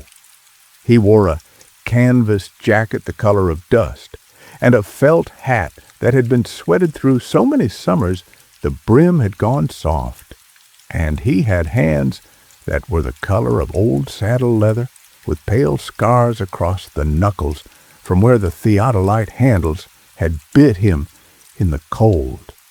He sat down across from me at the counter of a place called Lomax's, off the old Route 66 just west of Winslow, on a January afternoon when the wind was coming down off the mesas and rattling the windows and driving little snakes of dry snow across the parking lot. He asked if he could sit, and I said sure, and we got to talking the way two men will in a diner in the middle of nowhere in the middle of winter. He talked about the country. He talked about the roads. He talked about how a road, if you laid it right, was a kind of promise a man made to the land, and how the land, if it did not care for the promise, would take the road back inch by inch until you could not tell it had ever been there. I said that was a fine way of putting it. He said it was not his own. He said he had learned it from an old Navajo man he had worked with in 1951 on a survey crew running a road up through Black Mesa. He said the old man had told him more than that, but he had not been ready to hear it at the time. And then he told me the story that I am going to tell you. It happened, he said, in the summer of 1962. He was 35 years old that summer, working out of a field office in Holbrook, and his crew had been sent out to lay out a new stretch of state road across a piece of high desert about 40 miles north of the town, in country so empty that the nearest telephone was in a trading post 28 miles down a washboard track. It was a small crew, just 4 men. Reuben was the lead surveyor. There was a young rodman named Charlie Begay, a Navajo boy of 19 whose family had a grazing allotment out that way. There was a chainman named Bill Freem, a big Kansan with a red beard. And there was a driver and cook named Perry Sturgis, who kept the camp and drove the crew truck. They were laying out a road that would eventually connect a mining operation up on a mesa with the state highway down in the valley. It was a straight, easy piece of country mostly. Flat sagebrush plain, a few dry washes to bridge, one long low rise to cut through. 6 weeks of work, they figured, maybe 7. They pitched a camp by a small seep spring, 4 canvas tents around a fire ring, and a plank table, and they started their survey on a Monday morning in the last week of June. The first 2 weeks went easy. The country was quiet. The days were long and hot, and the nights were cold.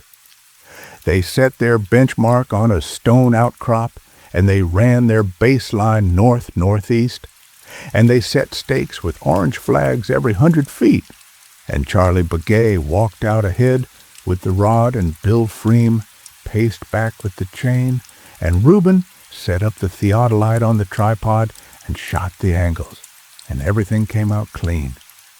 The land was easy under the rod. The measurements agreed. Perry Sturgis had beans and biscuits on the table at 6 and coffee at 5 in the morning, and the men were happy. On the 15th day, something small happened. Reuben, in his journal, had written it down as a 2-line entry. He read it out to me at the diner counter from a little leather-bound book he carried in his coat pocket. He said, July 8. Charlie says a steak is missing, number 114, reset, no matter. Steaks go missing on a survey. It is a thing that happens. Cattle knock them over, antelope, wind, a tourist with too much time on his hands. Charlie had walked back to check line 114, and the steak was gone, orange flag and all, and he had reset it from the marks Bill Freem had left on the ground. No matter, they moved on. 2 days later, another steak was gone, number 126. They reset it. 2 days after that, 3 steaks, 138, 139, 140, all in a row. Reuben was not troubled yet, but he was noticing. He wrote in his journal, someone or something is pulling the steaks, not sure why. Cattle would knock them sideways. These are gone clean. He asked Charlie about it. Charlie was quiet for a while. He was a quiet boy in general, but this quiet was different. At last he said, Mr. Alcott, my grandfather says there is a story about this country, about this line we are running. He says his grandfather told him. He says maybe we should move the line, bend it, go round. Reuben asked, around what? Charlie looked at the ground. He said, there is a place up ahead, about 1.5 miles, where 2 washes come together in a little flat.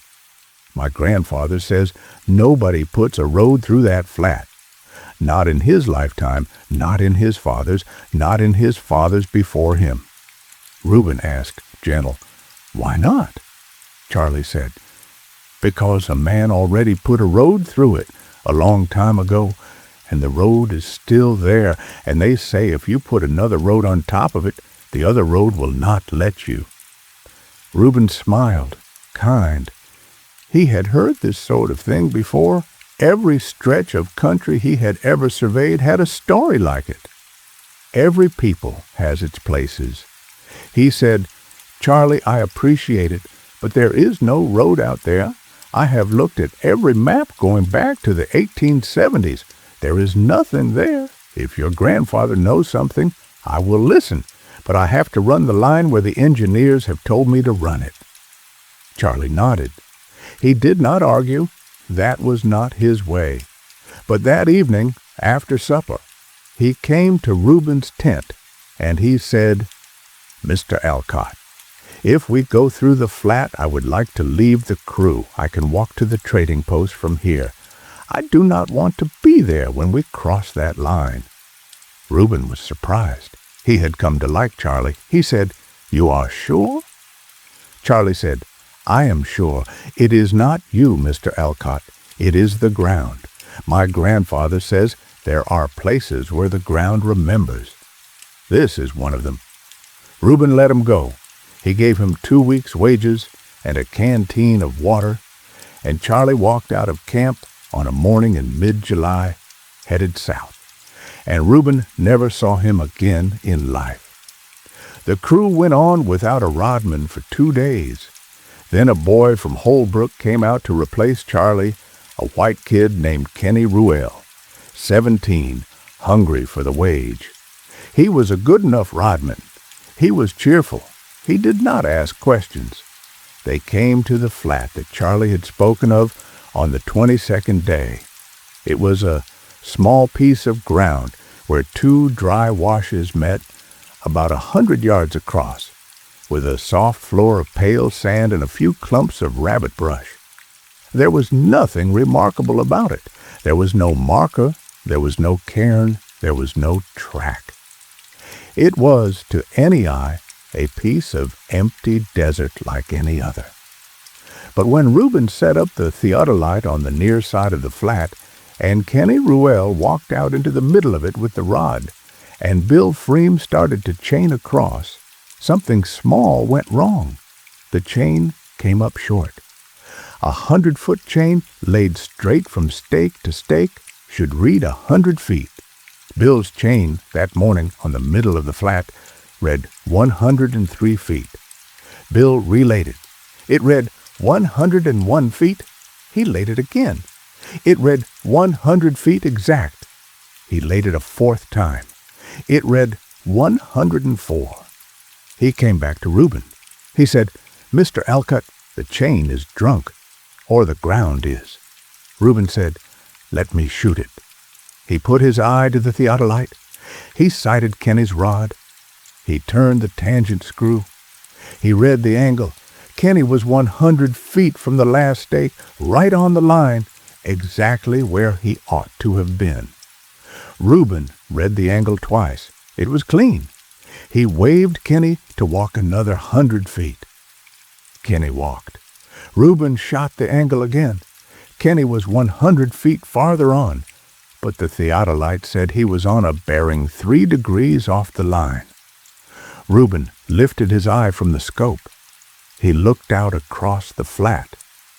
Kenny was standing exactly where the line should have put him, in a straight line with the last stake and the theodolite. Reuben could see it plainly with his own eyes, but the theodolite said he was 3 degrees off. Reuben checked the level. He checked the plumb bob. He checked the vernier scale. Everything was correct. The instrument was true. And still it said Kenny Ruelle was standing in a place Kenny Ruelle was not standing. He called the crew in. They ate lunch by the theodolite. Reuben did not say much. He was thinking. Bill Freem was quiet too.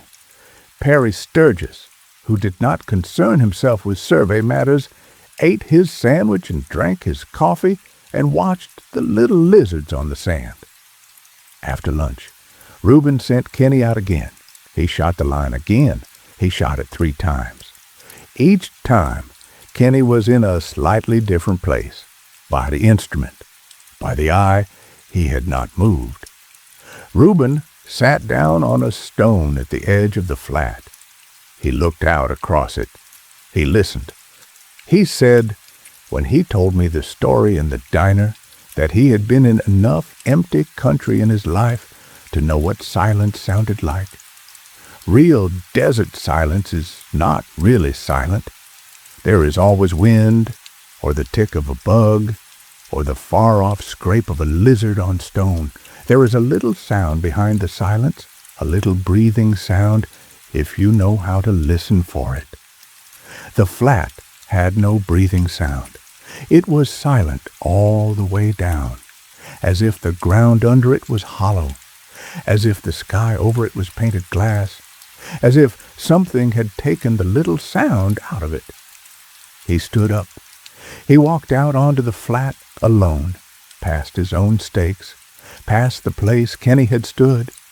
He walked to the middle. He looked down at his own boots on the pale sand, and under the sand he saw a stone. It was a flat stone, about the size of a man's hand, set into the ground, not lying on top of it. He knelt down. He brushed the sand away. The stone had a mark on it, a shape scratched into it. It was the shape of a road, a single straight line cut into the stone, running from one edge of it to the other, and at each end a small circle, like 2 coins at the ends of a string. He looked to his left. About 6 feet away in the sand, he saw another stone. He walked to it. He brushed it. Same mark, same line, same 2 circles. He looked ahead. Another stone, and another, and another. They ran across the flat in a perfectly straight line, spaced 6 feet apart from one wash to the other. Set into the ground, old, the scratches worn soft with weather. A road, a very old road, marked, not paved, a line of stones running through the flat, exactly along the bearing Reuben had been trying to shoot. Exactly along the line the theodolite had said was 3 degrees off. He stood up.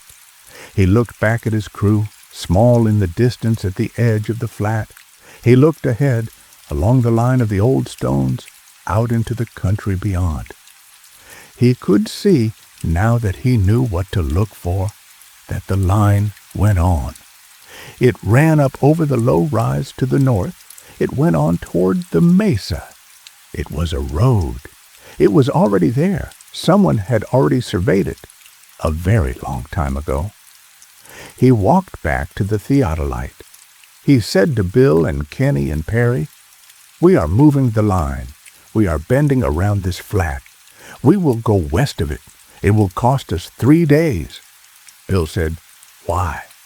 Reuben said, "Because the ground here is already spoken for." They moved the line. They set new stakes going west. They avoided the flat. The instrument came back true. The chain came back true. Everything read clean. The crew worked well for another week, and they finished the survey on schedule, and they broke camp on a bright morning in early August and drove back to Holbrook. Reuben filed his report.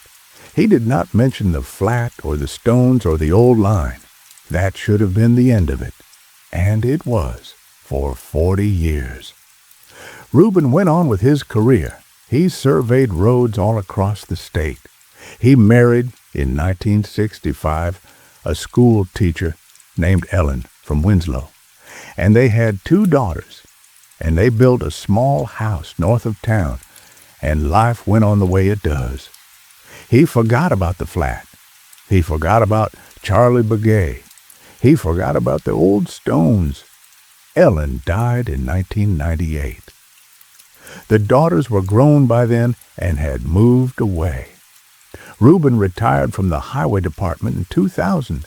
He lived alone in the house north of Winslow, and he took to driving out into the country on winter afternoons just to be out, just to look at the land. In January of 2002, on a cold, bright afternoon, he drove out along the road he had helped survey in 1962. It was a good road by then, paved, 2 lanes, a yellow center line. The mining operation up on the mesa had long since closed, but the road was still used by ranchers and by a few oil trucks, and by hunters in the fall. Reuben drove it slow. He remembered where every stake had gone. He remembered the seep spring where they had camped. He remembered Charlie Begay walking south with a canteen in his hand. About 40 miles out, he came to the piece of country where the flat had been. The road, as he had laid it out, curved gently to the west, around a little rise of pale sand and rabbit brush. He knew, from the shape of the curve, that the flat was there just off the shoulder, hidden behind the rise. He pulled the truck over. He got out. He walked up over the rise. The flat was there. The 2 washes still came together. The pale sand still lay across it, and a road ran through the middle of it, a paved road, 2 lanes, a yellow center line. It came out of the north wash, and it ran across the flat, and it went into the south wash, and it disappeared into the country beyond. It was exactly the road Reuben had helped build 40 years before, except that instead of curving around the flat, it went straight through it. He stood on the rise a long time. He looked at the road. It was clean. It was well kept. The yellow line was fresh, as if it had been painted that summer. There were no cracks, no potholes, no sign of weather. There were no tire tracks on it, not one. He walked down the rise. He walked out onto the pavement. He knelt down. He put his hand on the road. It was warm. It was the temperature of a road in the sun. He looked up. The sun was low. The road should have been cooling. It was warm as noon. He walked along it. He walked north, in the direction the road came from. It ran into the North Wash. It came, when he traced it back, out of the sand at the edge of the wash, as if it began there, as if it had been laid down starting from that spot, and it ran in the other direction into the South Wash and stopped at the far edge and simply ended in a clean line, as if it were waiting. He walked back to his truck. He drove home. He did not tell anyone. He drove back the next day. The road was still there. He drove back the day after, still there. On the fourth day, he drove out with a bucket of red spray paint from his shed. He walked out onto the flat. He knelt down on the pavement. He sprayed a red X on the yellow line. He watched the paint dry. He drove home. He drove back a week later. The road was there. His red X was gone, not faded, not weathered, gone. The yellow line was clean. He sprayed another X. He drove home. The next week, the X was gone again, and in its place on the yellow line, someone had painted, in careful red letters that were unmistakably in Reuben's own hand, the words, Reuben Alcott, August 1962. He stood on the road, and he read those letters, and he understood, at last, what Charlie Begay's grandfather had known. The road he had surveyed 40 years before, the road he had bent around the flat to save, had been built anyway. It had been built on the line he had first laid out, not by his crew, not by the highway department, not by any hand he could name, but it had been built. And the paint on it was his own paint, and the letters on it were his own letters, and the road was waiting for him to drive it. He told me the story that January afternoon in Lomax's diner in 1984, 22 years before he would stand on that road and see his own name in his own hand. I asked him at the diner how he knew all that would happen, how he could tell me what he had not yet done. He looked at me a long time over his coffee cup. He said, "Because I already stood on that road, friend. I already read my own name on the yellow line. I already drove home and told a stranger in a diner in Winslow the whole story. I am doing it now. I have done it before. I will do it again. The road is a loop. The ground remembers. The line I bent all those years ago was the line I was always going to bend, and the road that got built anyway is the road I have been driving my whole life. Every survey I ever ran, every stake I ever set, every mile of pavement I ever laid, it has all been that road. I just did not know." He set his cup down. He put on his felt hat. He stood up. He said, "One day, friend, you will remember this conversation. You will be somewhere quiet. You will be old. And a small thing will happen. And you will open a book. And you will read a page you wrote a long time ago. And you will understand that the road you have been on is a road you paved yourself, and that it has been waiting for you all along, and that at the end of it there is a flat piece of ground where two washes come together, and a line of old stones running through the pale sand, and a place where the theodolite tells lies, and a place where the ground is already spoken for." He walked out of the diner. He got into a dust-colored truck. He drove east on the old Route 66 toward Winslow, and the low sun came in through the windshield and lit his face for one moment, and then he was gone. I closed my journal. I paid for my coffee. I drove on. I did not think about him for 40 years. This last summer, in June, I was sitting on the porch of my cabin, and the mail came. And in the mail, there was a small brown envelope with no return address. I opened it. Inside was a photograph. It was a photograph of a stretch of paved road in the high desert. 2 lanes, a yellow center line, a flat piece of ground where 2 washes come together.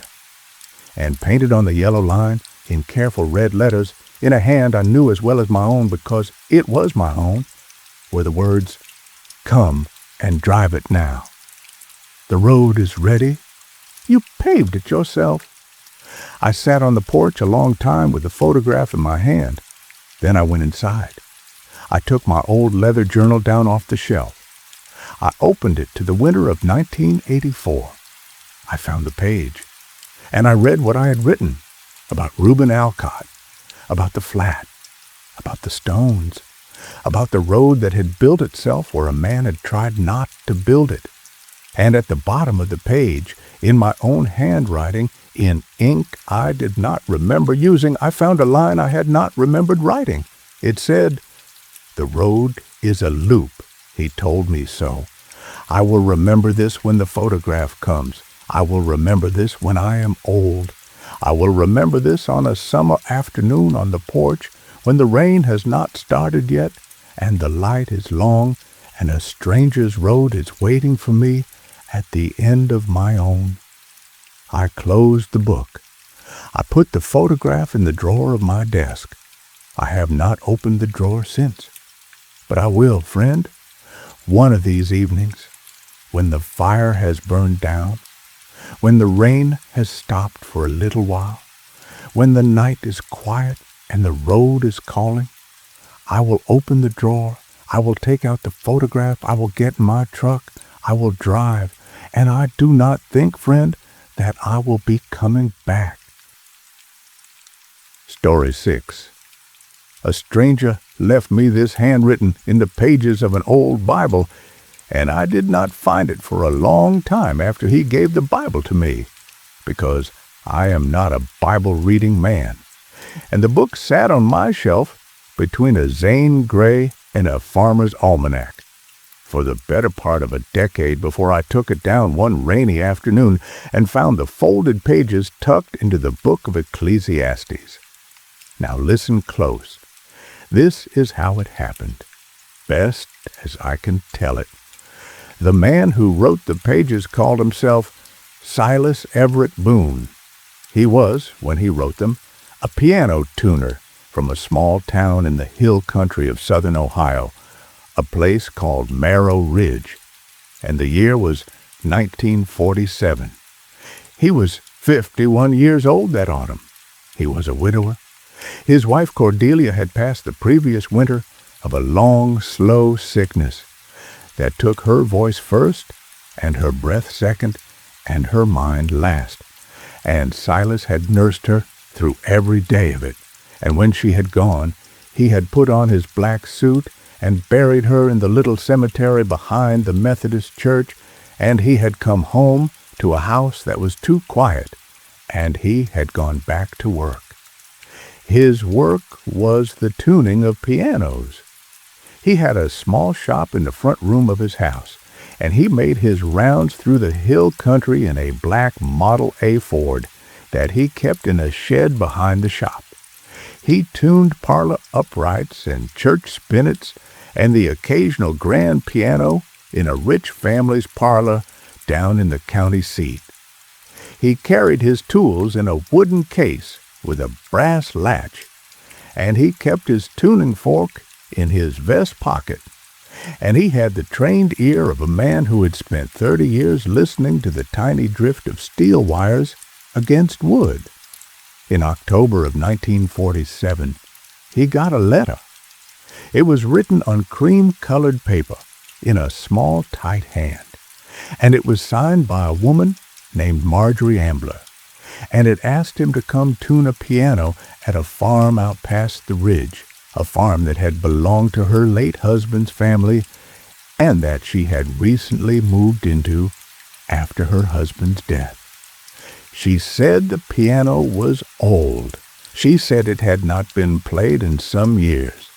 She said she would pay double the usual rate if he could come by the end of the month, because her daughter was coming home from Cleveland for Christmas, and she wanted the piano playable by then. Silas wrote back that he would come on the 28th of October, a Tuesday, and that he would be there by 10 in the morning. He put the letter in his ledger. He went about his other work. On the morning of the 28th, he loaded his tools into the Model A and drove out past the ridge. The road turned to dirt after the first mile. It ran up through a stretch of oak woods that were shedding their leaves in a slow yellow rain. He passed no other cars. He passed no other houses. After about 7 miles, the road came out on a bald hilltop, and there, at the end of a long lane lined with locust trees, was the Ambler farm.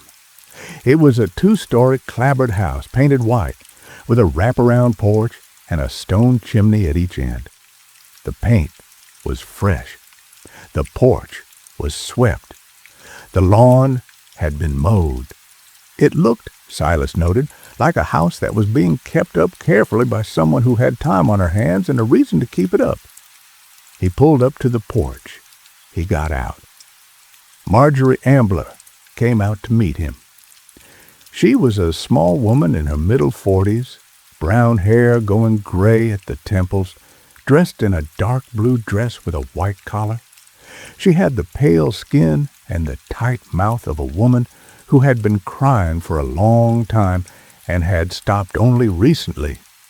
She shook his hand. She said, "Thank you for coming." She led him inside. The parlor was on the left of the front hall. It was a good-sized room with tall windows and a plaster ceiling and a wine-colored rug. And at the far end of the room, against the interior wall, stood the piano. It was an upright, a big one, black walnut case, carved with a pattern of ivy leaves and small flowers around the fallboard. The name on the fallboard, in gold leaf, said Beaner and Sons, Philadelphia. Silas did not know that maker. He had seen 100 piano makers come and go over his 30 years, and this was one he had never encountered. He set his tool case on a small table beside the piano. He opened the fallboard. The keys were yellowed ivory, all of them present. He pressed middle C. The note came out flat by about a quarter tone, but the action was clean, and the string sang true. He said to Mrs. Ambler, "It's a fine instrument, ma'am, older than I would have guessed. It'll want a good 4 hours to bring it up properly. If you don't mind, I'll get started." She said, "Please do. I'll be in the kitchen. Call if you need anything." She left the room. She closed the door behind her. Silas got to work. He took out his tuning hammer. He took out his mutes. He took out his tuning fork and struck it on his knee and set it on the sounding board and listened. He put on his glasses. He rolled up his sleeves. He worked steady for the first hour. He tuned the middle octave first, from A below middle C to A above, setting his temperament by ear the way he had always done, checking each interval against the next. The piano was cooperative. It came up to pitch easy. The wires were old, but they were sound. The pin block was tight. Whoever had built this piano had built it to last, and whoever had cared for it over the years had cared for it well. At the end of the first hour, he set down his hammer. He rolled his neck. He stretched his fingers. And he noticed a small thing. There were fingerprints on the keys. Not his fingerprints. Not fresh ones. Old fingerprints. Faint. In the yellowed ivory, a slight darkening, as if from the oil of a hand that had touched those keys many times over many years, which was normal. That was what old piano keys looked like. He had seen it 1,000 times. But these fingerprints were in the wrong places. On the white keys of a piano, If a piano has been played much, the darkening of the ivory is heaviest in the middle 2 octaves, where a right hand plays melody and a left hand plays chords. On this piano, the darkening was heaviest at the very top of the keyboard in the last 2 octaves up above high C. The keys up there were nearly brown from use, and the keys in the middle, where any normal player's hands would rest, were almost clean. Silas frowned. He looked at the keyboard a long time. He tried to think of what kind of music a person would play that would use only the top 2 octaves of a piano. He could not think of any. Even the trilling passages of high classical music, the very top of a concerto, use the middle range as well. He shrugged. He told himself that some old lady had probably practiced her scales up there over and over for years. He went back to work. He tuned the low end next. He worked down from A below middle C to the deepest bass. The wires here were wrapped copper on steel, thick and slow, and he had to strike each one and listen for the slow throb of the beat and turn the pin a hair at a time. It was patient work. It was the work he loved. At about the third bass note, he stopped. He had heard a sound. It was a small sound. It had come from the top of the keyboard. A single note. High. Very high. Like the highest C on the piano, or perhaps a note above it. It had lasted only a fraction of a second, and then it was gone. He looked up. The top of the keyboard was in front of him, 12 feet away across the parlor. Nothing had touched it. There was no one else in the room. He waited. He listened. He heard the wind outside. He heard the ticking of a clock in the front hall. He heard, from the kitchen, the distant clink of Mrs. Ambler washing something in the sink. He shook his head. He went back to work. He tuned 3 more bass notes, and then, again, a high note sounded, clear, just once, from the top of the keyboard.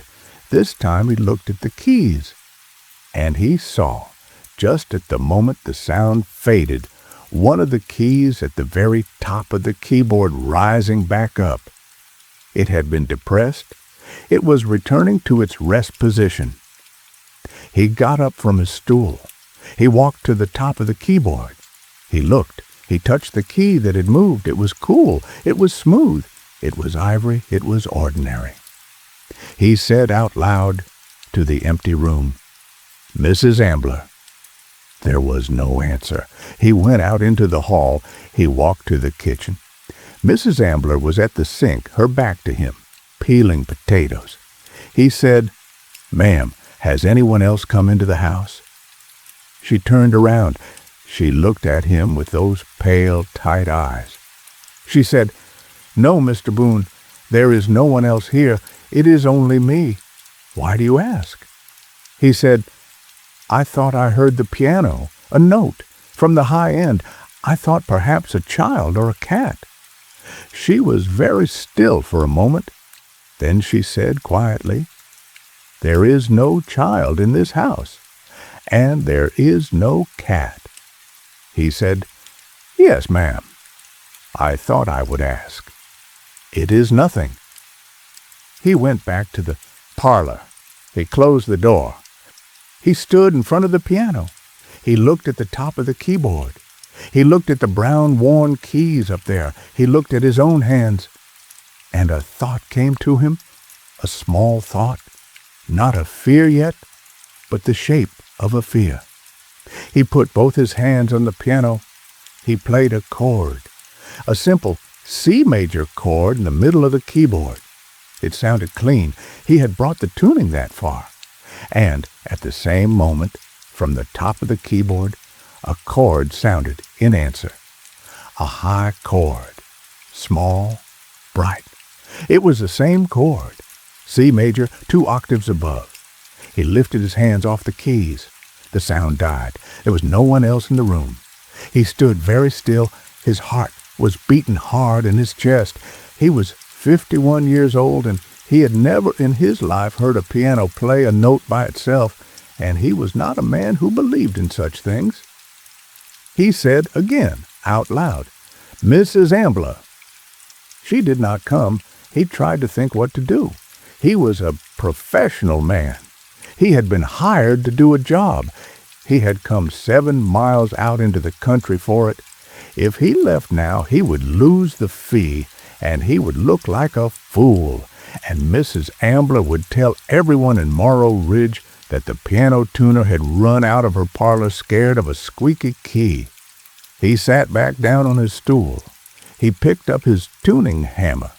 He put his mute in the middle octave. He went back to work. He tuned steady for another half hour. Nothing happened. The high keys did not sound. The room was quiet except for his own careful tapping and the slow throb of the wires as he set them. Then, at about 11:30, he set down his hammer to stretch. And when he set his hand back on the keyboard to play a test chord in the middle range, another hand played the same chord, 2 octaves up, at exactly the same moment. He did not lift his hand this time. He held it there on the keys. He listened. The high chord died. His own chord died.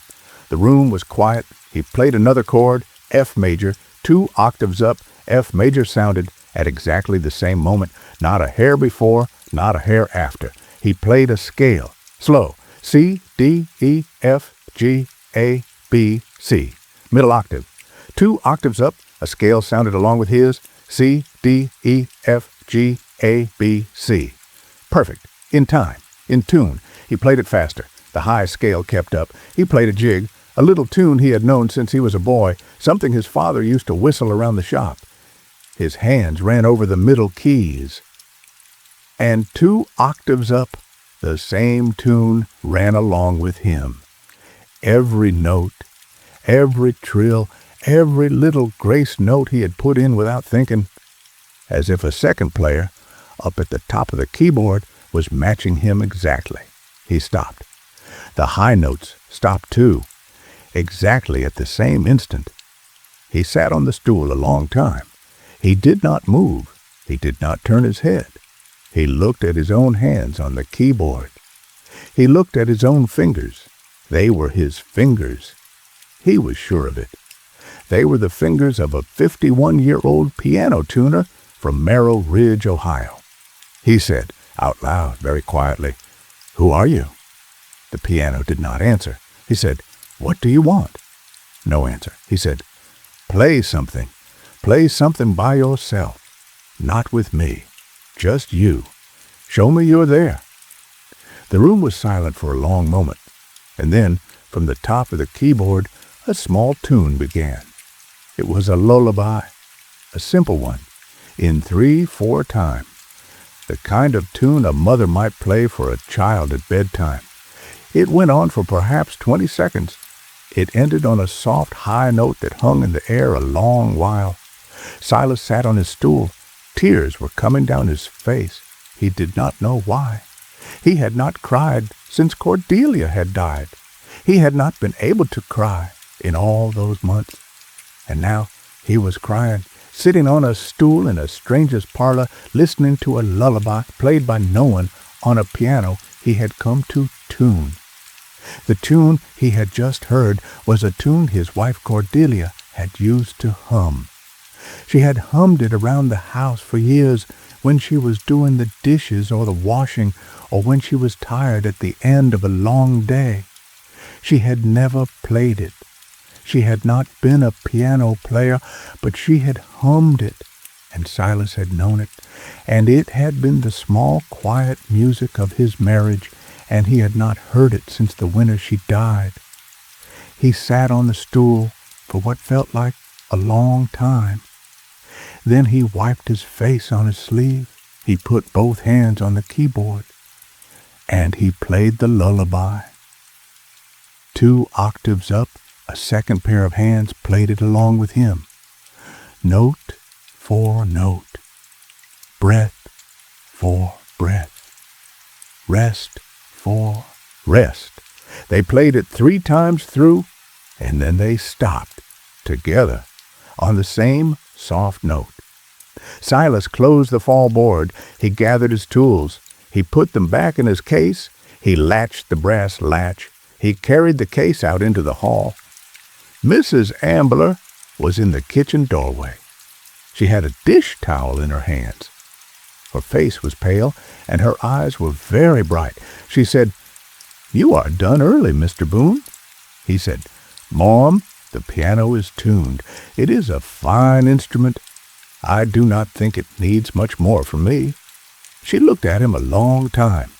She said, "Did you hear her?" He did not answer at first.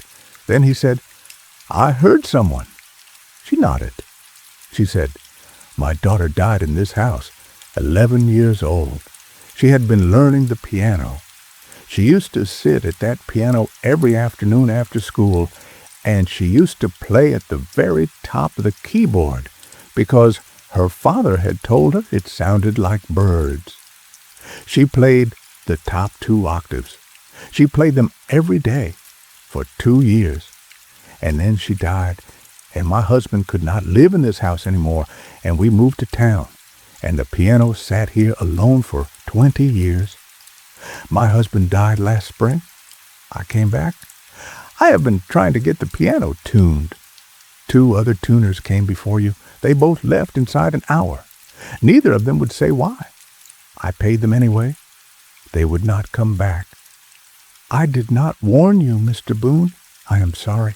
I did not know how to warn you, but I hoped if the piano was tuned, she might play again, in tune, the way she used to. I hoped I might hear her one more time before I go." Silas stood in the hall with his tool case in his hand. He set the case down. He said, "Ma'am, will you come into the parlor with me?" She came. She sat on a small chair by the window. He sat at the piano. He opened the fall board. He put his hands on the keys. He played the lullaby. 2 octaves up, a second pair of hands played it with him. Mrs. Ambler put her face in her hands. She wept without a sound. Silas played the tune 3 times through, and then he stopped, and the second pair of hands stopped with him, and the room was quiet. Mrs. Ambler lifted her face. She said, "Thank you, Mr. Boone." He said, "Ma'am, may I come back sometime to play for her again?" She said, "Please, any time." He came back every Tuesday for the next 4 years. He drove out past the ridge in the black Model A. He sat at the piano in the parlor. He played, and a second pair of hands played with him. Mrs. Ambler sat by the window with her mending. Sometimes she wept. Sometimes she did not. As the years went on, she wept less. In the spring of 1952, Mrs. Ambler passed on. She had a stroke in the kitchen one morning, and her sister found her there in the afternoon. The farm was sold to a family who did not want the piano. It was moved into a warehouse in the county seat and sold at auction. Silas did not have the money to buy it. Someone from Columbus bought it and took it away, and Silas did not know where it went. He wrote all this down in the pages he tucked into the Bible he later gave to me. He wrote it in a small, tight hand over many nights in the winter of 1953. He gave the Bible to me in the spring of that year at a diner in Chillicothe, where I stopped for pie on a mail route I was running. He asked me to keep it and to read it if I ever cared to. I said I would. And then, as I told you, I put it on the shelf, and I forgot about it. And it sat there for a long time before I opened it. At the end of the pages, in the same tight hand, Silas had written a small final note. I want to tell it to you as he wrote it, because it is the piece of the story that stays with me now, 40 and more years after I first read it. He wrote, "I want to say one thing more, because it is the thing I have not been able to speak aloud in the years since Mrs. Ambler died. In the 4th year of playing at the Ambler house, in the last summer before Mrs. Ambler had her stroke, I began to notice a change in the second pair of hands. They were still there. They still played along with me, note for note. But they were slower, a little slower each week, as if the child at the top of the keyboard was growing tired, as if she was becoming an older player, an aging player, a player whose fingers were not what they once were. I did not understand it at first.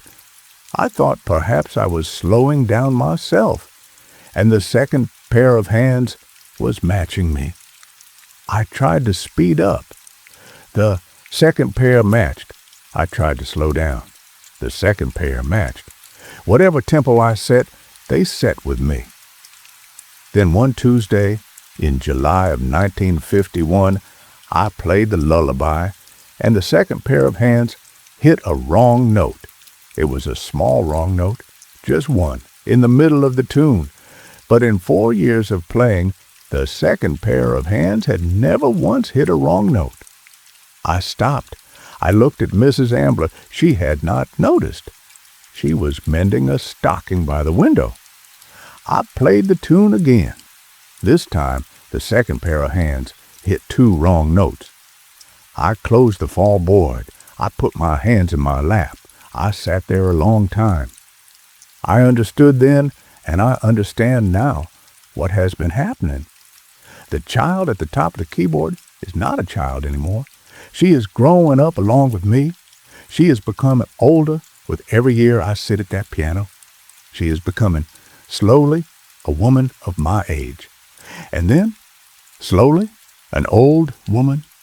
And then slowly, whatever comes after that, I am the one who has been growing her. Every Tuesday I sat at that piano. I gave her another week of life, another week of hands, another week of music.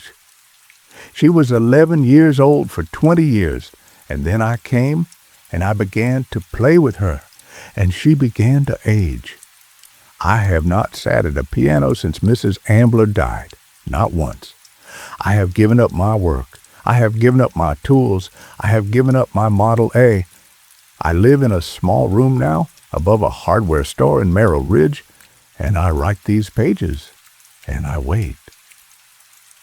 Because I know, friend, that somewhere in this country, in a warehouse or a parlor or an auction house, that piano is still sitting, and somewhere at the top of its keyboard, a second pair of hands is waiting.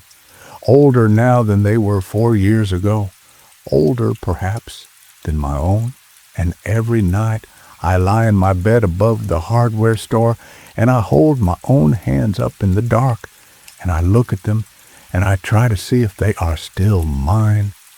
Some nights I am sure they are. Some nights I am not sure at all.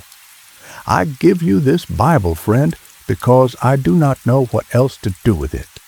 I give it to you because I saw you at the diner in Chillicothe, and you had the kind of face that reads what it is given, and I wanted these pages to be read by someone before I go.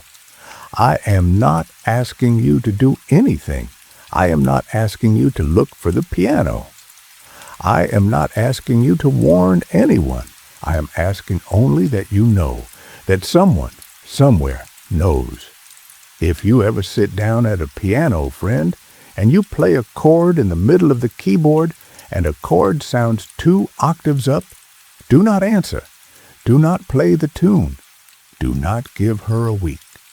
Close the fall board and walk away. She has had enough hands. She does not need any more. That was the end of the pages. I put them back in the Bible. I put the Bible back on the shelf. I sat in my chair a long time.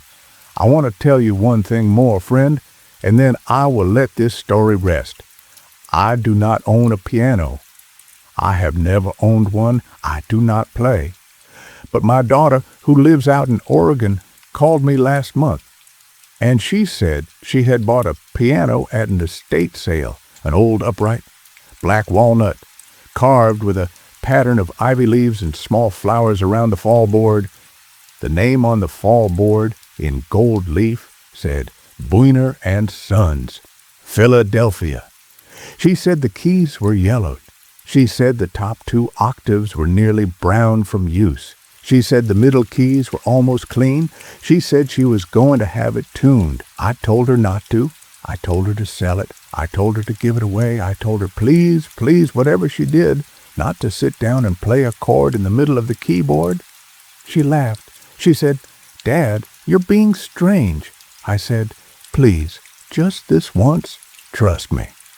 She said she would think about it. That was 3 weeks ago. I have not heard from her since. I called her yesterday. Her husband answered. He said she was in the parlor. He said she had been playing for hours.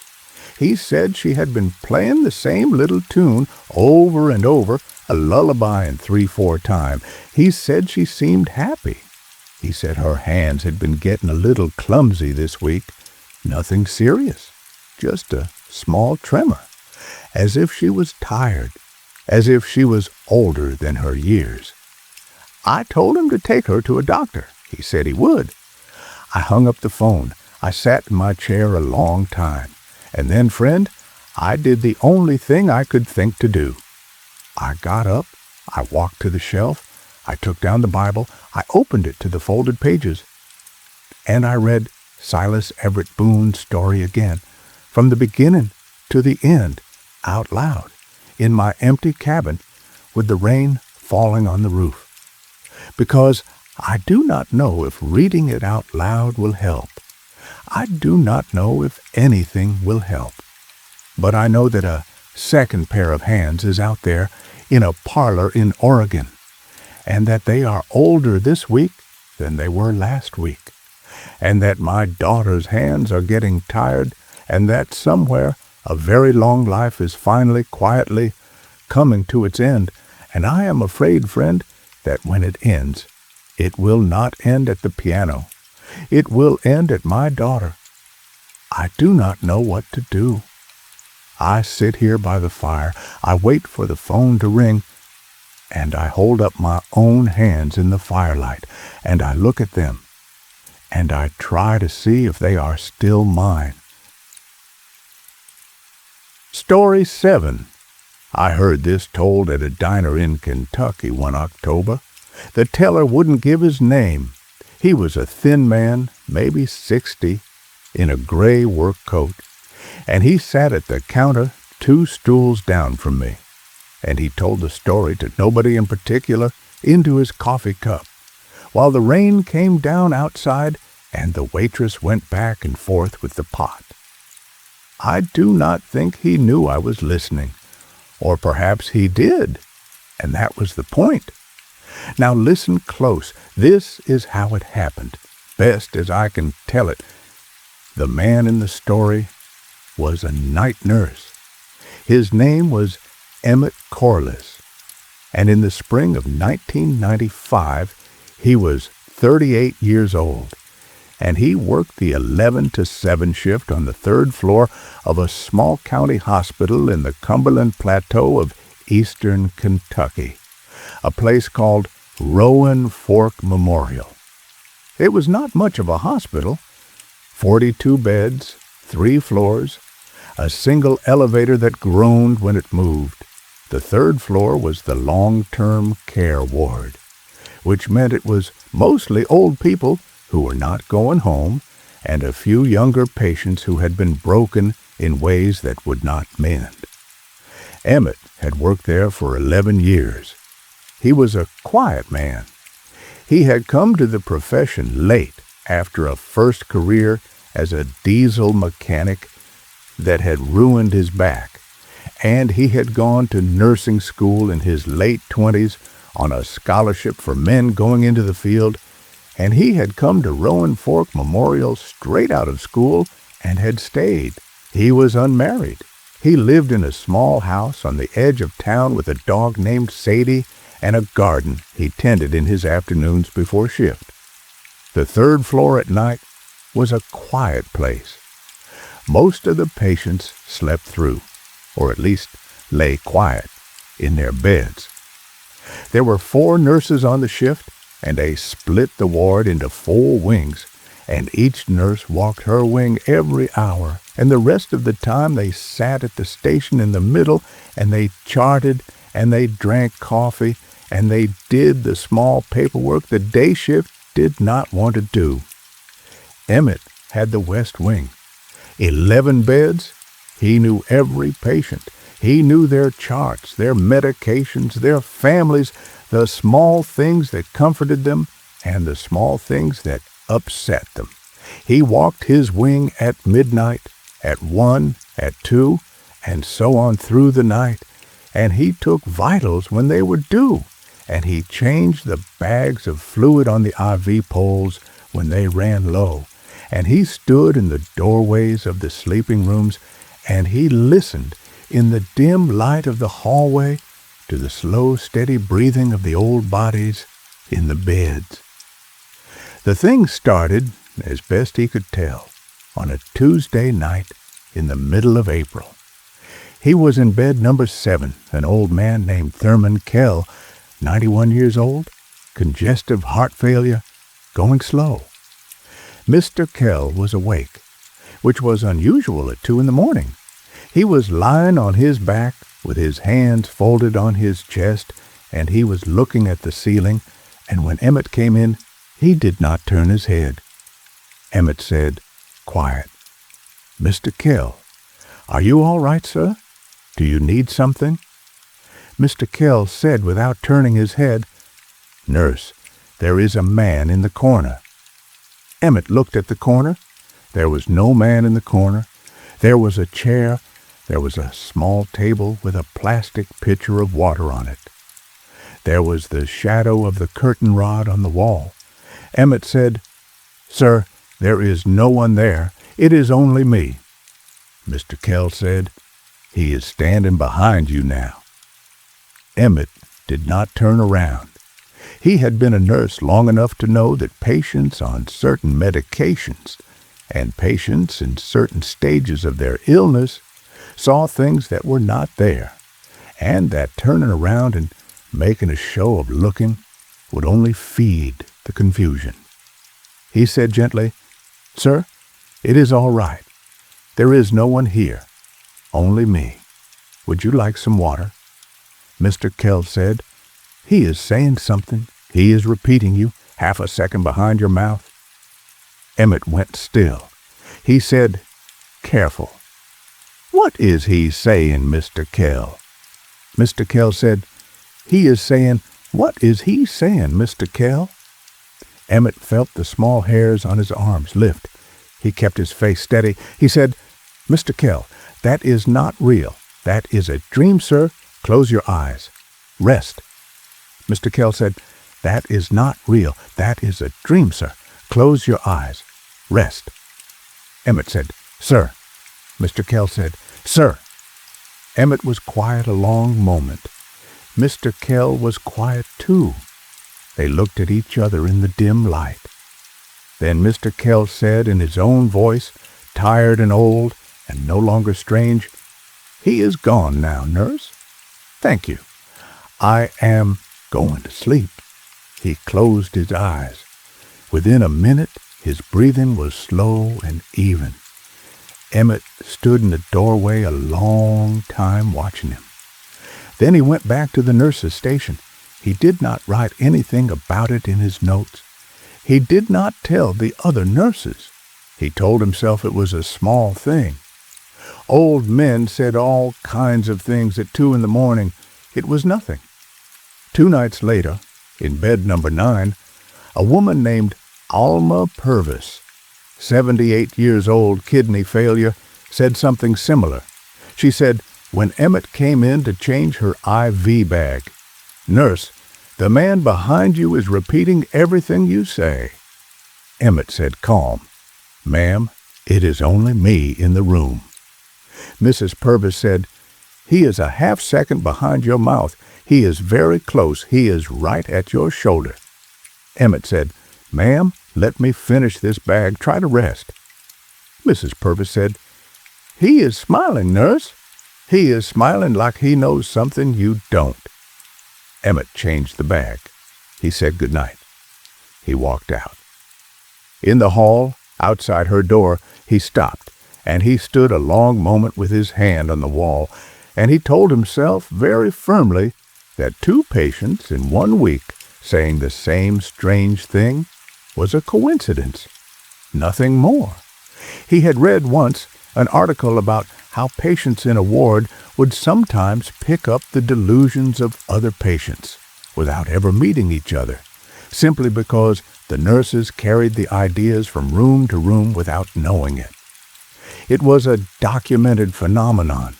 It had a name he could not remember. He decided that was what this was. He went back to work. The 3rd patient to say it was a man named Ellis Fry, in bed number 4. He said it on the following Monday night. He was younger than the others, only 56, in for a bad diabetic episode, expected to be discharged in a week. He was awake and alert when Emmett came in. He was watching a small television bolted to the wall, the sound turned low, some old Western. He said when Emmett walked in, "Nurse, do you know there's a man standing behind you?" Emmett said, tired now, "Mr. Fry, there is no man behind me. That is a thing some of the patients say. It is a common—" Mr. Fry said over him, "He looks like you." Emmett stopped talking. Mr. Fry said, "He looks exactly like you. Same face, same coat, same little pin on your collar. He is standing behind your right shoulder. He is looking at me. He is smiling.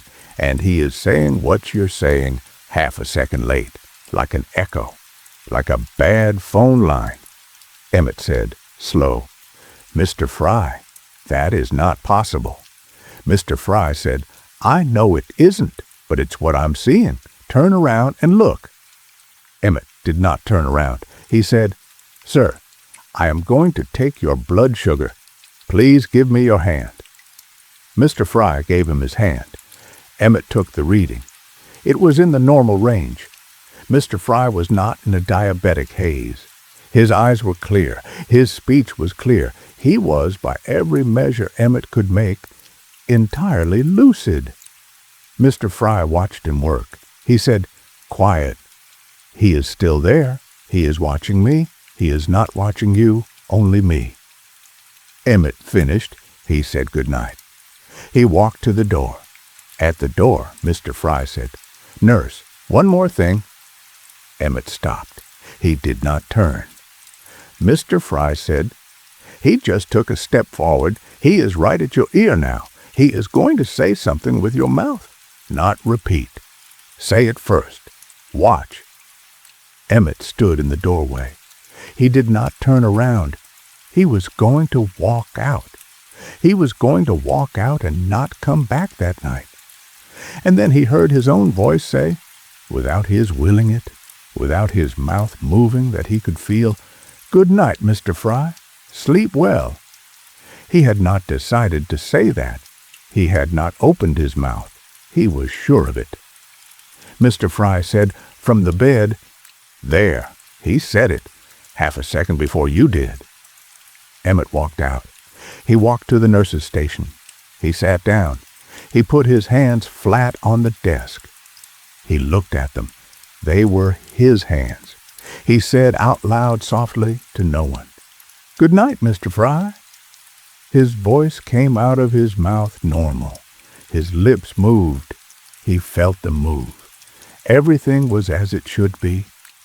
But he could not shake the feeling that a moment before, in Mr. Fry's doorway, he had said the same thing, and his lips had not moved, and that Mr. Fry had heard it, and that Mr. Fry had heard it first. The other nurses, Marlene and Deb and young Reba, noticed nothing that night. He worked through his shift. He went home at 7. Sadie the dog met him at the door. He ate a piece of toast. He went to bed. He slept badly. He was back at the hospital the next night. Nothing strange happened, nor the night after that. A week went by. He began to relax. He began to think again that it had been coincidence. 3 patients, overheard conversations, something in the water, his own tired mind. And then, on a Thursday night in the last week of April, he was in the little staff bathroom off the nurse's station, washing his hands, and he happened to look up into the mirror over the sink.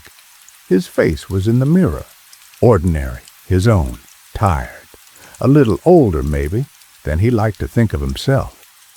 Gray in the sideburns, lines around the eyes, he said out loud to himself, the way a man will sometimes in a mirror in the middle of a long night. Hold together, Corliss. 3 hours to go. His mouth in the mirror moved. His voice came out of his own mouth. He heard it, ordinary. And then half a second later, his mouth in the mirror moved again, and a second voice, very like his own but not quite, said out of the mirror, "Hold together, Corliss, 3 hours to go." He froze. He stood at the sink with the water running. His hands were still under the water. He was looking at his own face in the mirror, and his own face in the mirror was looking back at him. And the face was smiling, not a big smile, a small one, a knowing one, a smile Emmett had not put on his own face. He watched a long moment. He did not move. The face in the mirror did not move either. It only smiled. Then he blinked. When he opened his eyes, the face in the mirror was his own again, neutral, tired, not smiling. He turned off the water. He dried his hands. He walked out of the bathroom. He sat at the station. Marlene, across from him, looked up from her chart and said, "You okay, Emmett? You look pale." He said, "I'm fine, just tired." Marlene said, "You said that already." He said, "I did." She said, "Twice, just now. You said, 'I'm fine, just tired,' twice, right in a row, like you didn't hear yourself the first time." He said, "I did not." She said, "Emmett, I heard you, both times." He did not argue. He looked at his hands. He looked at the paperwork. He said, "Careful. Sorry, I did not mean to. I am tired." She let it go. She went back to her chart. He sat at the station a long time. He did not go on his 1 o'clock rounds. He sat, and he listened to himself breathing, and he counted the seconds between his breaths, and he tried to catch, in the small quiet of the station, any sound that came from him a half-second after it should have. He heard nothing, only the ordinary sounds of a hospital at night. Somewhere down the hall, an old man coughed. Somewhere a bag drip clicked. The elevator groaned once way down at the far end of the building, and then was still. He got up. He walked his rounds. He was careful. He said as little as possible in each room. He nodded. He smiled small. He changed the bags. He took the vitals. He left. He was in bed number 7 again, Mr. Kell's room, at 3 in the morning, when Mr. Kell opened his eyes and looked straight at him and said, "Nurse, he is inside you now?" Emmett stood at the foot of the bed. He said, calm, though his heart was going hard, "Sir, rest, please." Mr. Kell said, "He has been growing closer. Every night I have watched him. Behind your shoulder, then at your ear, then at your mouth. Tonight, he is inside you. He is under your skin. He is behind your eyes. He is looking at me out of your face." Emmett said, "Sir, please." Mr. Kell said, "Nurse, listen to me.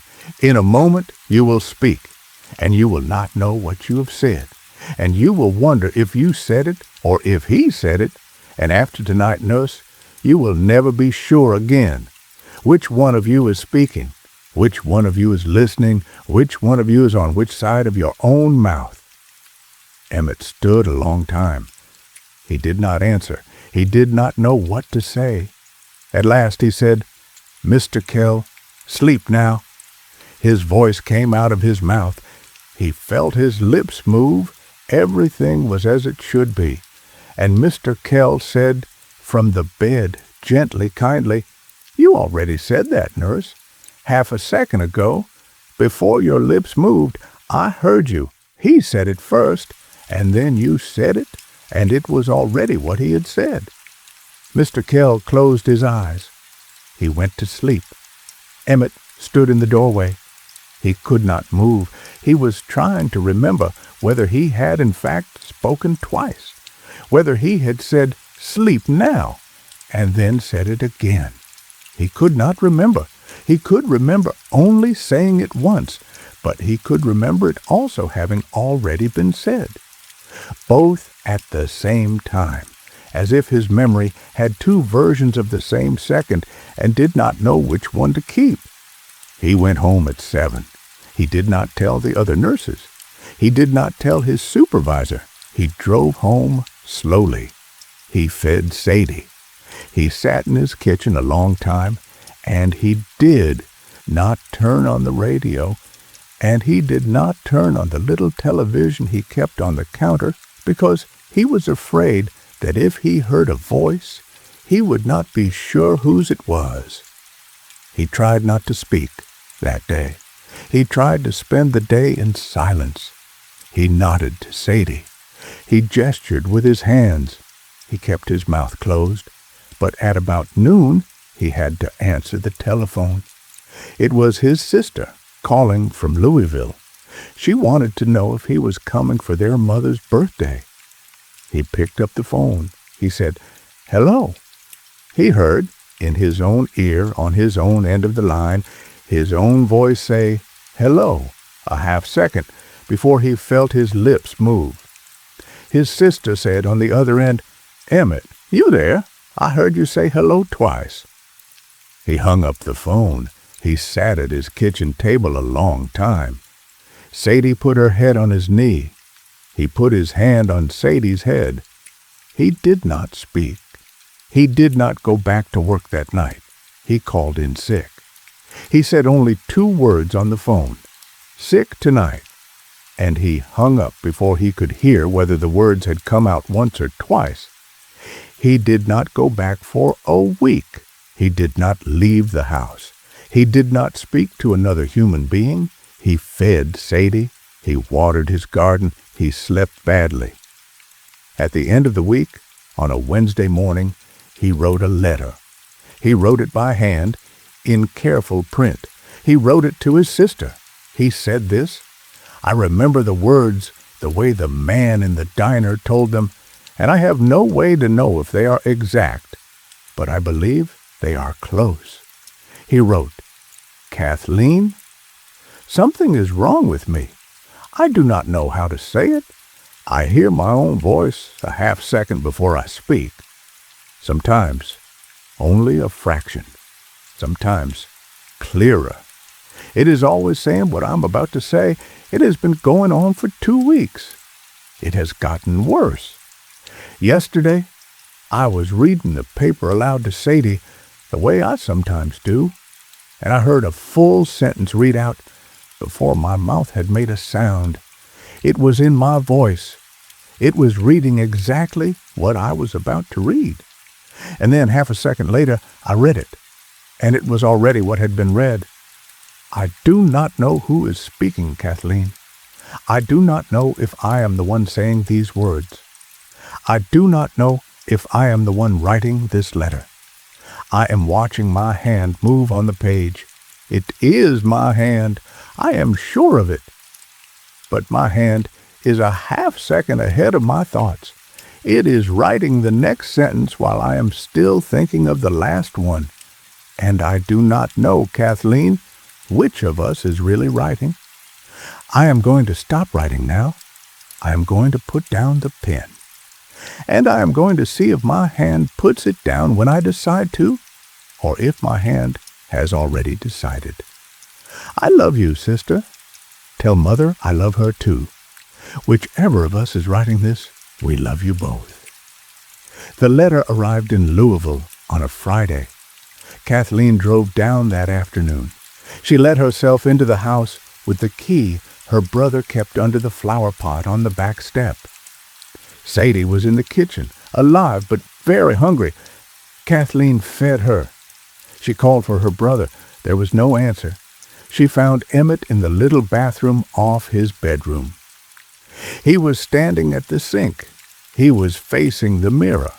His hands were braced on the edge of the sink. His mouth was open. He was not blinking. He was not moving. He was not, so far as Kathleen could tell, breathing. She said his name. He did not answer. He did not turn his head. She went closer. She looked at his face in the mirror. His eyes in the mirror looked back at her. And his mouth in the mirror smiled. A small, knowing smile. His real face, the face in front of her, did not smile. Kathleen called the ambulance. They took her brother to Rowan Fork Memorial. They put him on the 3rd floor, in the long-term care ward, in a bed on the west wing, bed number 6, 3 doors down from where Mr. Kell had been, though Mr. Kell had by then passed on quietly in his sleep.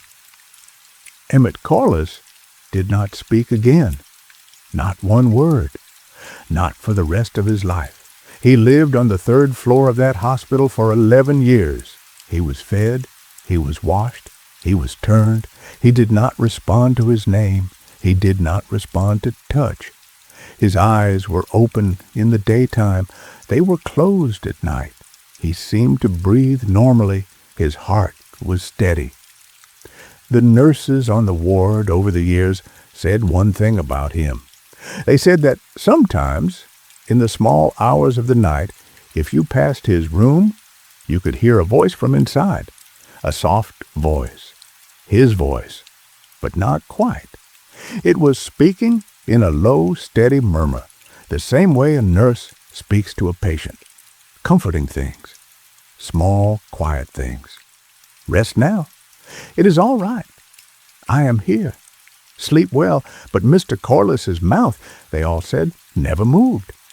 Not once, in 11 years. He died in the summer of 2006. His sister buried him. Sadie, the dog, had gone on years before.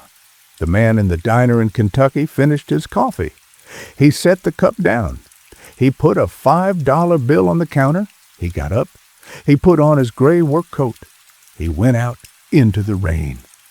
I never saw him again. I want to tell you one thing more. That night, in the motel room where I was staying, in a little town about 20 miles down the road from that diner, I woke up at about 3 in the morning. The room was dark. The heater was clicking. Rain was still coming down outside. I said quiet to myself in the dark, the way a man will. It is only a story. It is only a story a stranger told. I heard my own voice say, it is only a story. It is only a story a stranger told. And then, half a second later, I felt my lips move, and I said it, and I heard it come out of me, and it was already what had been said. I lay very still. I did not move. I did not speak again. I waited for the light to come up in the window. When it did, I got dressed. I paid the motel. I drove home. I did not stop for gas. I did not stop for food. I did not speak to another human being for the whole drive. And I want to tell you, friend, that most days now, my voice comes out of me the way voices come out of people. Ordinary, on time, my own. But every so often, on a quiet night, when the rain is falling on the roof the way it is falling now, I will say a small thing to myself. Just a small thing. Something like, the fire needs another log, or it is late. And I will hear the words come out of me a half second before my mouth moves. I will hear them clear in my own voice, and I will feel then the small cold thing that Emmett Corliss must have felt in that mirror. I do not turn on the mirror. I do not look at my own reflection at those moments. I keep my eyes on the fire. I keep my hands folded. I wait, and the moment passes, and my voice comes back to me ordinary, in time, my own. But I know now, friend, I know that there is a half-second of space between a man and his own mouth, and I know that in that half-second something can live, something that has learned your voice, something that is not you. And I know, friend, that the way you tell whether that something is close or whether it is far is that you listen, careful, in the quiet, for your own words to come to you before you have said them. If they do not answer, do not speak, do not agree, close your eyes, wait for morning. Story 8. A woman told me this in Charleston when I was still working the mail route, though it was a different woman than the one who told me about the gloves. And this happened at a different kitchen table in a different year. And she was not related to Delphine except by the small strange thread that runs through certain kinds of people who have seen certain kinds of things and who, later in life, find each other by accident, the way iron filings find a magnet. Her name was Constance Hollister, and she had been, in her working years, a librarian at the old public library in a small town in Vermont called Ashcroft Hollow, up near the Canadian line. Now listen close. This is how it happened, best as I can tell it. The library was a stone building, 2 stories, built in 1889 with money from a rich family that had made its fortune in maple sugar, and named for the family patriarch, a man named Josiah Ashcroft, whose bronze bust sat on a pedestal in the entry hall and looked at you with the disapproving eyes of a man who had died certain of his own righteousness. The building had 2 tall reading rooms, a small reference room, a cataloging office behind the front desk, and a low stone cellar underneath where the old newspapers and the town records were kept in wooden crates. The whole place smelled of old paper and floor wax, and the particular kind of dust that gathers only in rooms where books have been sitting undisturbed for a long time. Constance had been the librarian for 31 years when this happened. She was 59 that winter. She was unmarried.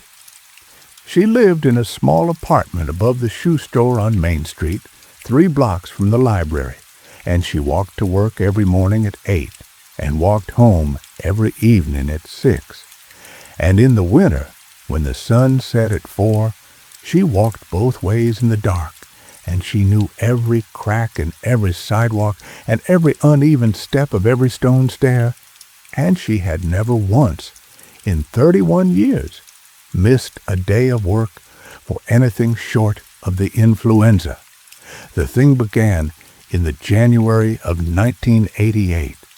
On a cold Monday morning, Constance came to the library at 7:30, half an hour before opening, as was her habit, to light the boilers and to shelve the returns from the weekend and to make herself a cup of tea in the little kitchenette behind the cataloging office. It was still dark outside. The snow was piled up along the walks. The street lamps on Main Street were still burning yellow. She unlocked the front door. She stepped inside. She turned on the lights in the entry hall. She stamped the snow off her boots on the mat. She hung her coat on the peg. She went to the front desk, and she noticed on the front desk a book she had not left there. It was a small book, about the size of a hymnal, bound in black cloth, no title on the spine, no title on the cover. She picked it up, and she opened it, and she saw that the pages were blank. Every page, all the way through, a whole book of empty pages. She turned it over in her hands. She looked for a call number. There was none. She looked for a library card in the pocket at the back. There was no pocket. It was not a library book. It was a bound blank journal of the kind a school teacher might use or a person keeping accounts, and it had not been on that desk when she had locked up on Saturday at 6. She set it aside. She thought perhaps a patron had left it as a donation over the weekend in the book drop slot in the outer wall. She would deal with it later. She had other work. She lit the boilers. She shelved the returns. She made her tea. At 8 o'clock, she opened the front doors. The first patron of the day came in at 8:15, an old man named Willard Pease, who came every morning to read the paper. He nodded to her. She nodded back. He went to the reading room. At about 10 in the morning, Constance remembered the little black book. She picked it up again. She thought she would put it in the lost and found box in the cataloging office. But when she opened it this time, she saw that the first page was no longer blank. There was a single line of writing on it. The writing was in pencil, in a small, neat hand, in an old-fashioned copperplate style that she had not seen in daily use since her mother's generation. The line said, "There is something at the window." She stood at the front desk with the book in her hands. She read the line again. She turned the page. The rest of the pages were still blank. She turned back to the first page. The line was still there, in pencil, neatly written. She looked around the library. There was Mr. Pease in the reading room, bent over his paper. There were 2 other patrons, a young woman and her child, in the picture book section. There was nobody else. She looked at the windows. The tall windows of the entry hall looked out on Main Street. The snow was piled on the sills. The light was pale and gray. There was nothing at the windows. She turned to look at the small window behind the front desk. That window looked out on the little side yard where the trash cans were kept behind a wooden fence. There was nothing at that window either. She set the book down. She told herself that some prankster had come in and written the line while she was in the reading room helping a patron. She had not looked at the book since 10. She had been away from the desk twice, once to help Mr. Pease with the microfilm reader, once to answer a telephone call in the office. It could have been done, but she could not think of who would have done it. Ashcroft Hollow was a small town. There were not many pranksters, and Mr. Pease could not have done it. He had been in the reading room the entire time. The young woman with the child had been on the other side of the building. She put the book in the drawer of the front desk. She locked the drawer. She went about her day. She forgot about it, more or less, until closing time. At 6, she turned out the lights. She locked the doors. She walked home in the dark.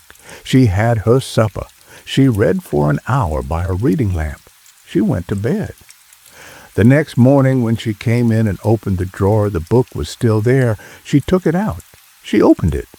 There was a second line under the first. The second line said, "It is very cold, and it is looking in." She held the book a long time. She did not put it down. She did not close it. She read the 2 lines over and over. There is something at the window. It is very cold, and it is looking in. She looked around the library. It was empty. She was alone in the building. The old radiators were ticking as the boilers warmed them up. Outside the front windows, the sky was just beginning to go gray. She could see the street lamp still burning. She got up slowly. She walked to the front windows. She looked out. The sidewalk was empty. The street was empty. The snow was pale in the street lamp light. There was nothing at the windows. She walked to the small window behind the desk. She looked out at the side yard. The trash cans were where they always were. The wooden fence was where it always was. The snow was undisturbed. There was nothing at the window. She walked through the whole library, reading room, reference room, cataloging office, kitchenette. She looked at every window. There was nothing at any of them. The windows themselves were as they should be, cold to the touch, a little frost on the panes at the edges. Ordinary. She came back to the front desk. She sat down. She looked at the book. She thought for a long time about whether to burn it or to throw it in the trash or to keep reading it and see what came next. In the end, she kept it. Because she was a librarian. Because a book of blank pages that was writing itself was the strangest thing she had encountered in 31 years of tending books, and she could not, at the deepest level of her nature, throw such a book away. She put it back in the drawer. She locked the drawer. She opened the doors at 8. Every morning after that, for the rest of the winter and into the spring, she came in, and she unlocked the drawer, and she read the new line. The lines came one a day, always in the same small, neat pencil hand, always in the copperplate style, never more than one sentence per day, never less. She copied them over the weeks into a little notebook of her own. She kept the notebook in her apartment, in a drawer of her dresser under her folded winter sweaters. She showed it to me that afternoon in Charleston, more than a decade later, when she had moved south for her retirement, and she read the lines aloud to me in her kitchen with the ceiling fan turning slowly overhead. I remember them near word for word. I will tell them to you now, in the order she read them. Line 1, there is something at the window. Line 2, it is very cold and it is looking in. Line 3, it has been looking in since before the library was built. Line 4, the window is not the same as the wall. Line 5, a window is a place where the wall has been made thin so that light can come in. Line 6, whatever the light can come through, other things can come through as well if they are patient. Line 7, it is very patient. Line 8, it has been outside the window at 7:04 every morning for 128 years. Line 9, the window is the small one behind the front desk. Line 10, if you look at the window at 7:04, you will not see it because it does not want to be seen. Line 11, but it is there. Line 12, it has been counting the librarians. Line 13, you are the 7th. Line 14, the first was Josiah Ashcroft's daughter Miriam, and she was the one who first noticed it. Line 15, Miriam wrote in this book too, but she wrote in a different way. Line 16, Miriam wrote for it and not against it. Line 17, I am writing against it because I think you can still be helped and Miriam cannot. Line 18, Miriam is at the window with it now. Line 19, she has been at the window with it since 1894. Line 20, do not look at the window at 7:04. Constance told me in Charleston that when she read line 20 on the 20th day, she sat at the front desk of the library for a long time with the book open in front of her, and she looked at the small clock on the wall, and it was 7:40 in the morning, and she had missed the hour. 7:04 had come and gone. She had been reading the book, and she had not been looking at the window. She had also, she realized, arrived at the library that morning at 7:30, as always, which meant she had been inside the building at 7:04. She had been in the entry hall at that minute. She had walked past the small window behind the front desk on her way to the drawer. She had not looked at it. She began, from that day on, to try not to be at the library at 7:04 in the morning. It was not easy. She had come to the building at 7:30 every workday for 31 years. To change the schedule was to break a habit older than her career. She began arriving at 7:15 so she could be in the kitchenette when the hour struck, with the door closed behind her. Then she began arriving at 8 so she would still be at home. She had to explain to the board of trustees, who did not understand, that she had a personal matter that required her to open the library a little later. They accepted it because she was Constance Hollister, and she had never asked for anything in 31 years. The lines in the book kept coming. Line 21, you have changed your hour. It has noticed. Line 22, it is patient. It will wait for the day you come in at 7 again. Line 23, it knows the day is coming. So do I. Line 24, the old boilers will fail one morning, and you will come in early to see to them. Line 25, you will come in at 7 or before. Line 26, do not look at the window when you do. Line 27, better yet, do not go into the entry hall at all. Line 28, go down the outside stair, enter through the cellar, see to the boilers from below, do not go up until 8. Line 29, if you do this, you will live to be old. Line 30, if you do not, you will be the 8th librarian, and Miriam has been waiting a long time for company. Constance read line 30 on a Tuesday morning in the first week of March. She copied it into her notebook. She sat at the desk for a long time. Then she got up, and she walked to the cellar door, and she went down the stone stairs, and she looked at the outside stair that led up from the cellar to the little yard by the trash cans. She had not used that stair in many years. It was blocked by boxes. She spent the rest of that day clearing the boxes. She oiled the hinges of the outside door. She made sure the key on her ring still worked in it.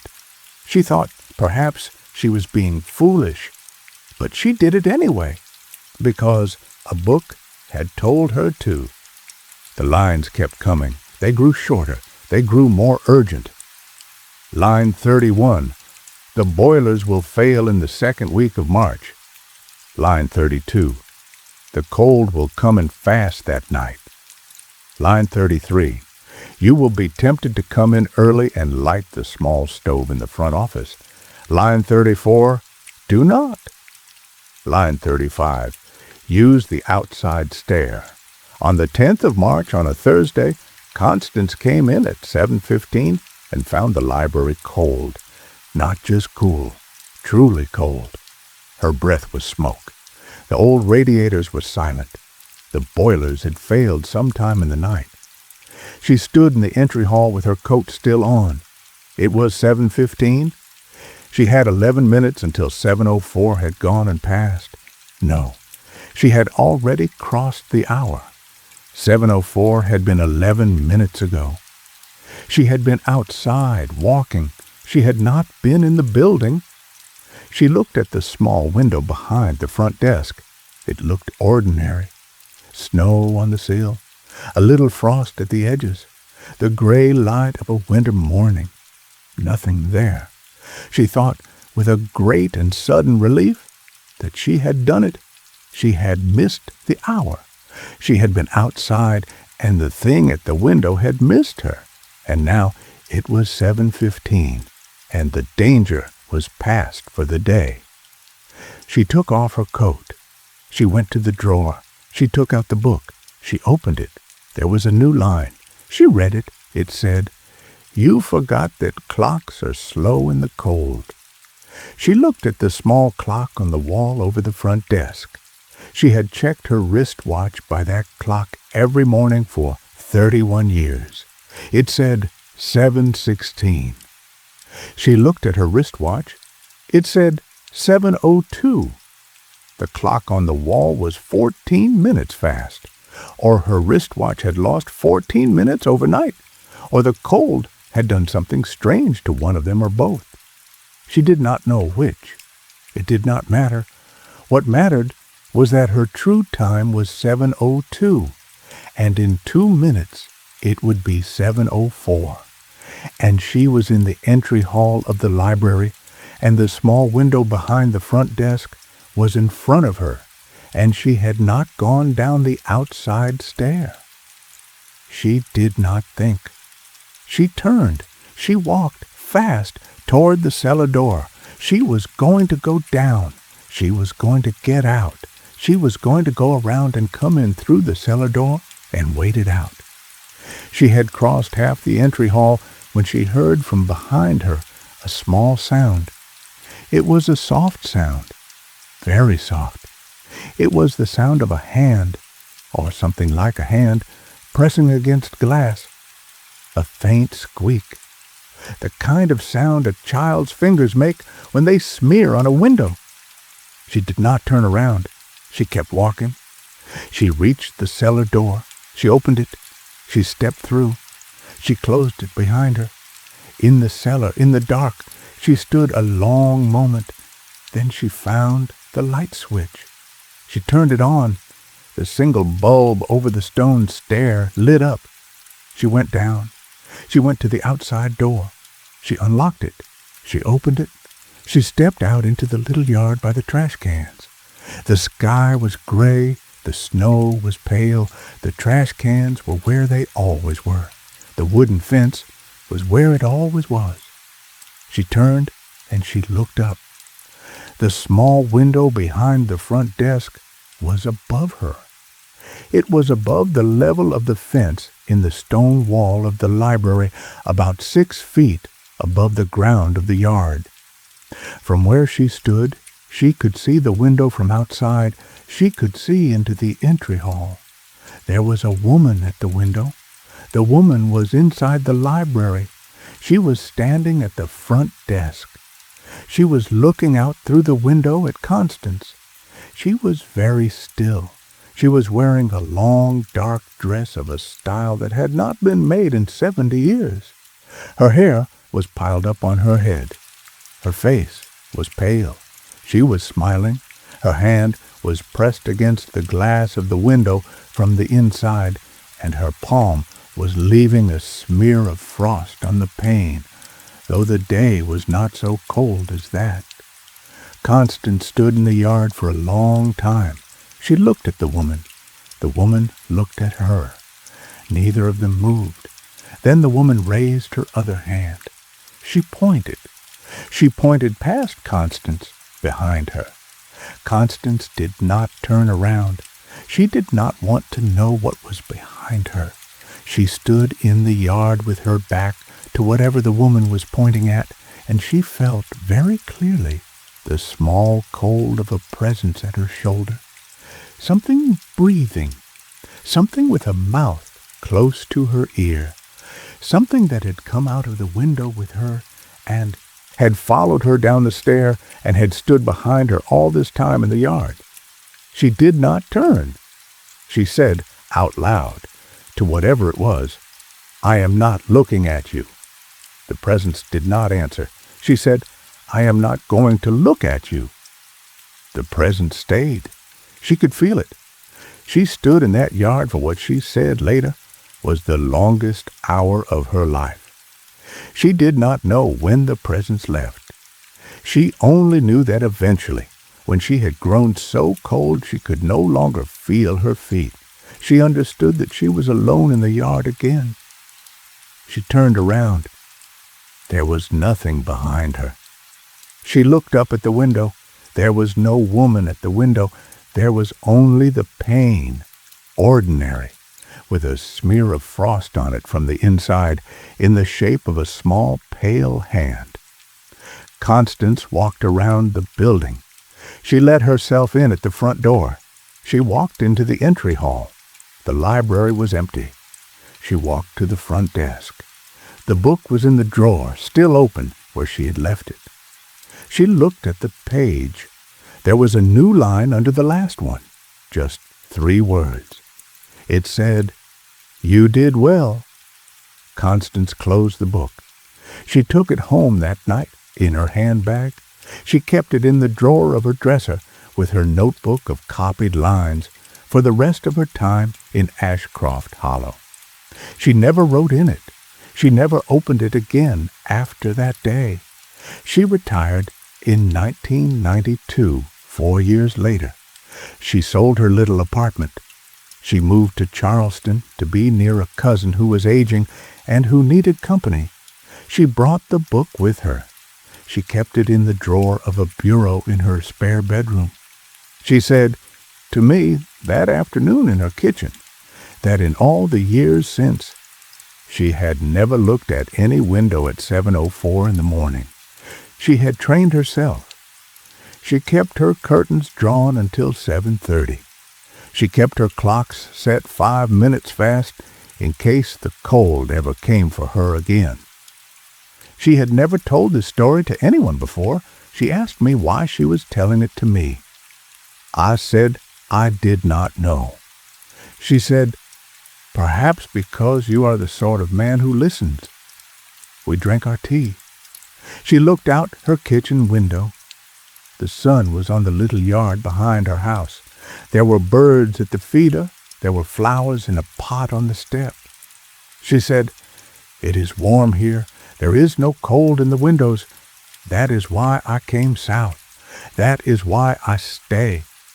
If I ever go back north, I will not go alone, and I will not go into any old building at 7 in the morning, and I will not stand in front of any small window that looks out on a yard where nothing moves."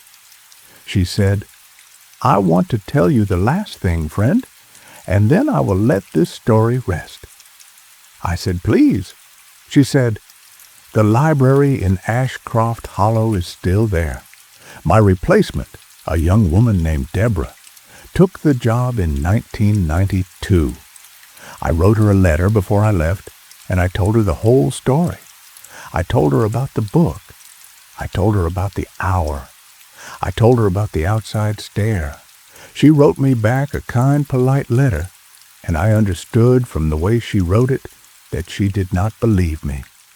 She thought I was an old woman who had spent too many years alone in a stone building with too many books. That was all right. I had thought I would be the same at her age. I heard 2 years ago that Deborah retired herself. I heard from the cousin of a cousin that she had a difficult last year, that she had asked to have her hours changed, that she came in through the cellar, that she took to muttering to herself at the front desk, that she left in the end quite suddenly without saying goodbye to anyone at the town hall, and she moved away, and nobody could remember where she had gone. The new librarian is a young man from Burlington. I do not know his name. I have been meaning to write him, but I have not. I have not, because I am afraid, friend, that if I do, he will write back to me, and he will not believe me either, and he will find the book, and he will read it, and he will begin to count the lines. And in the second week of March some year, when the boilers fail, he will come in at 7, because he will be a young man, and young people trust their clocks, and he will not know that clocks are slow in the cold. And he will be the 9th. She set her cup down. She looked at me a long time. Her eyes were bright and old and very calm. She said, "So I am telling you, friend, in case you ever find yourself in a stone building on a cold morning, in front of a small window that looks out on a yard where nothing moves. If you find such a window, do not stand in front of it at 7:04 in the morning.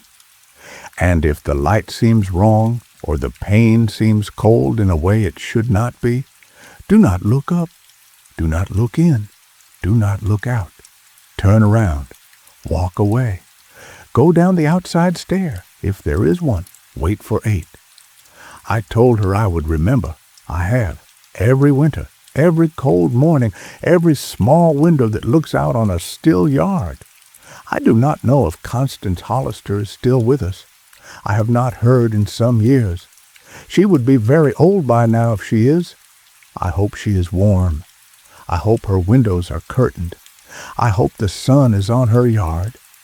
And I hope, friend, that whoever tends the library in Ashcroft Hollow tonight is asleep in his bed, and that the boilers are running, and that 7:04 in the morning, when it comes, will find him at home, with his curtains drawn and his clocks set 5 minutes fast, and his back to every window in the room. The fire's gone low now, friend, just embers.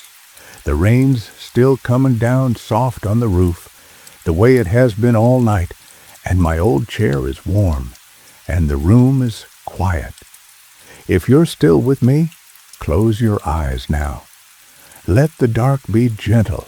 If you drifted off somewhere back in the stories, well, I hope your dreams stayed kind. I'll be right here tomorrow night.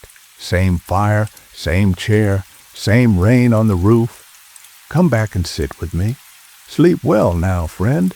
Sleep well.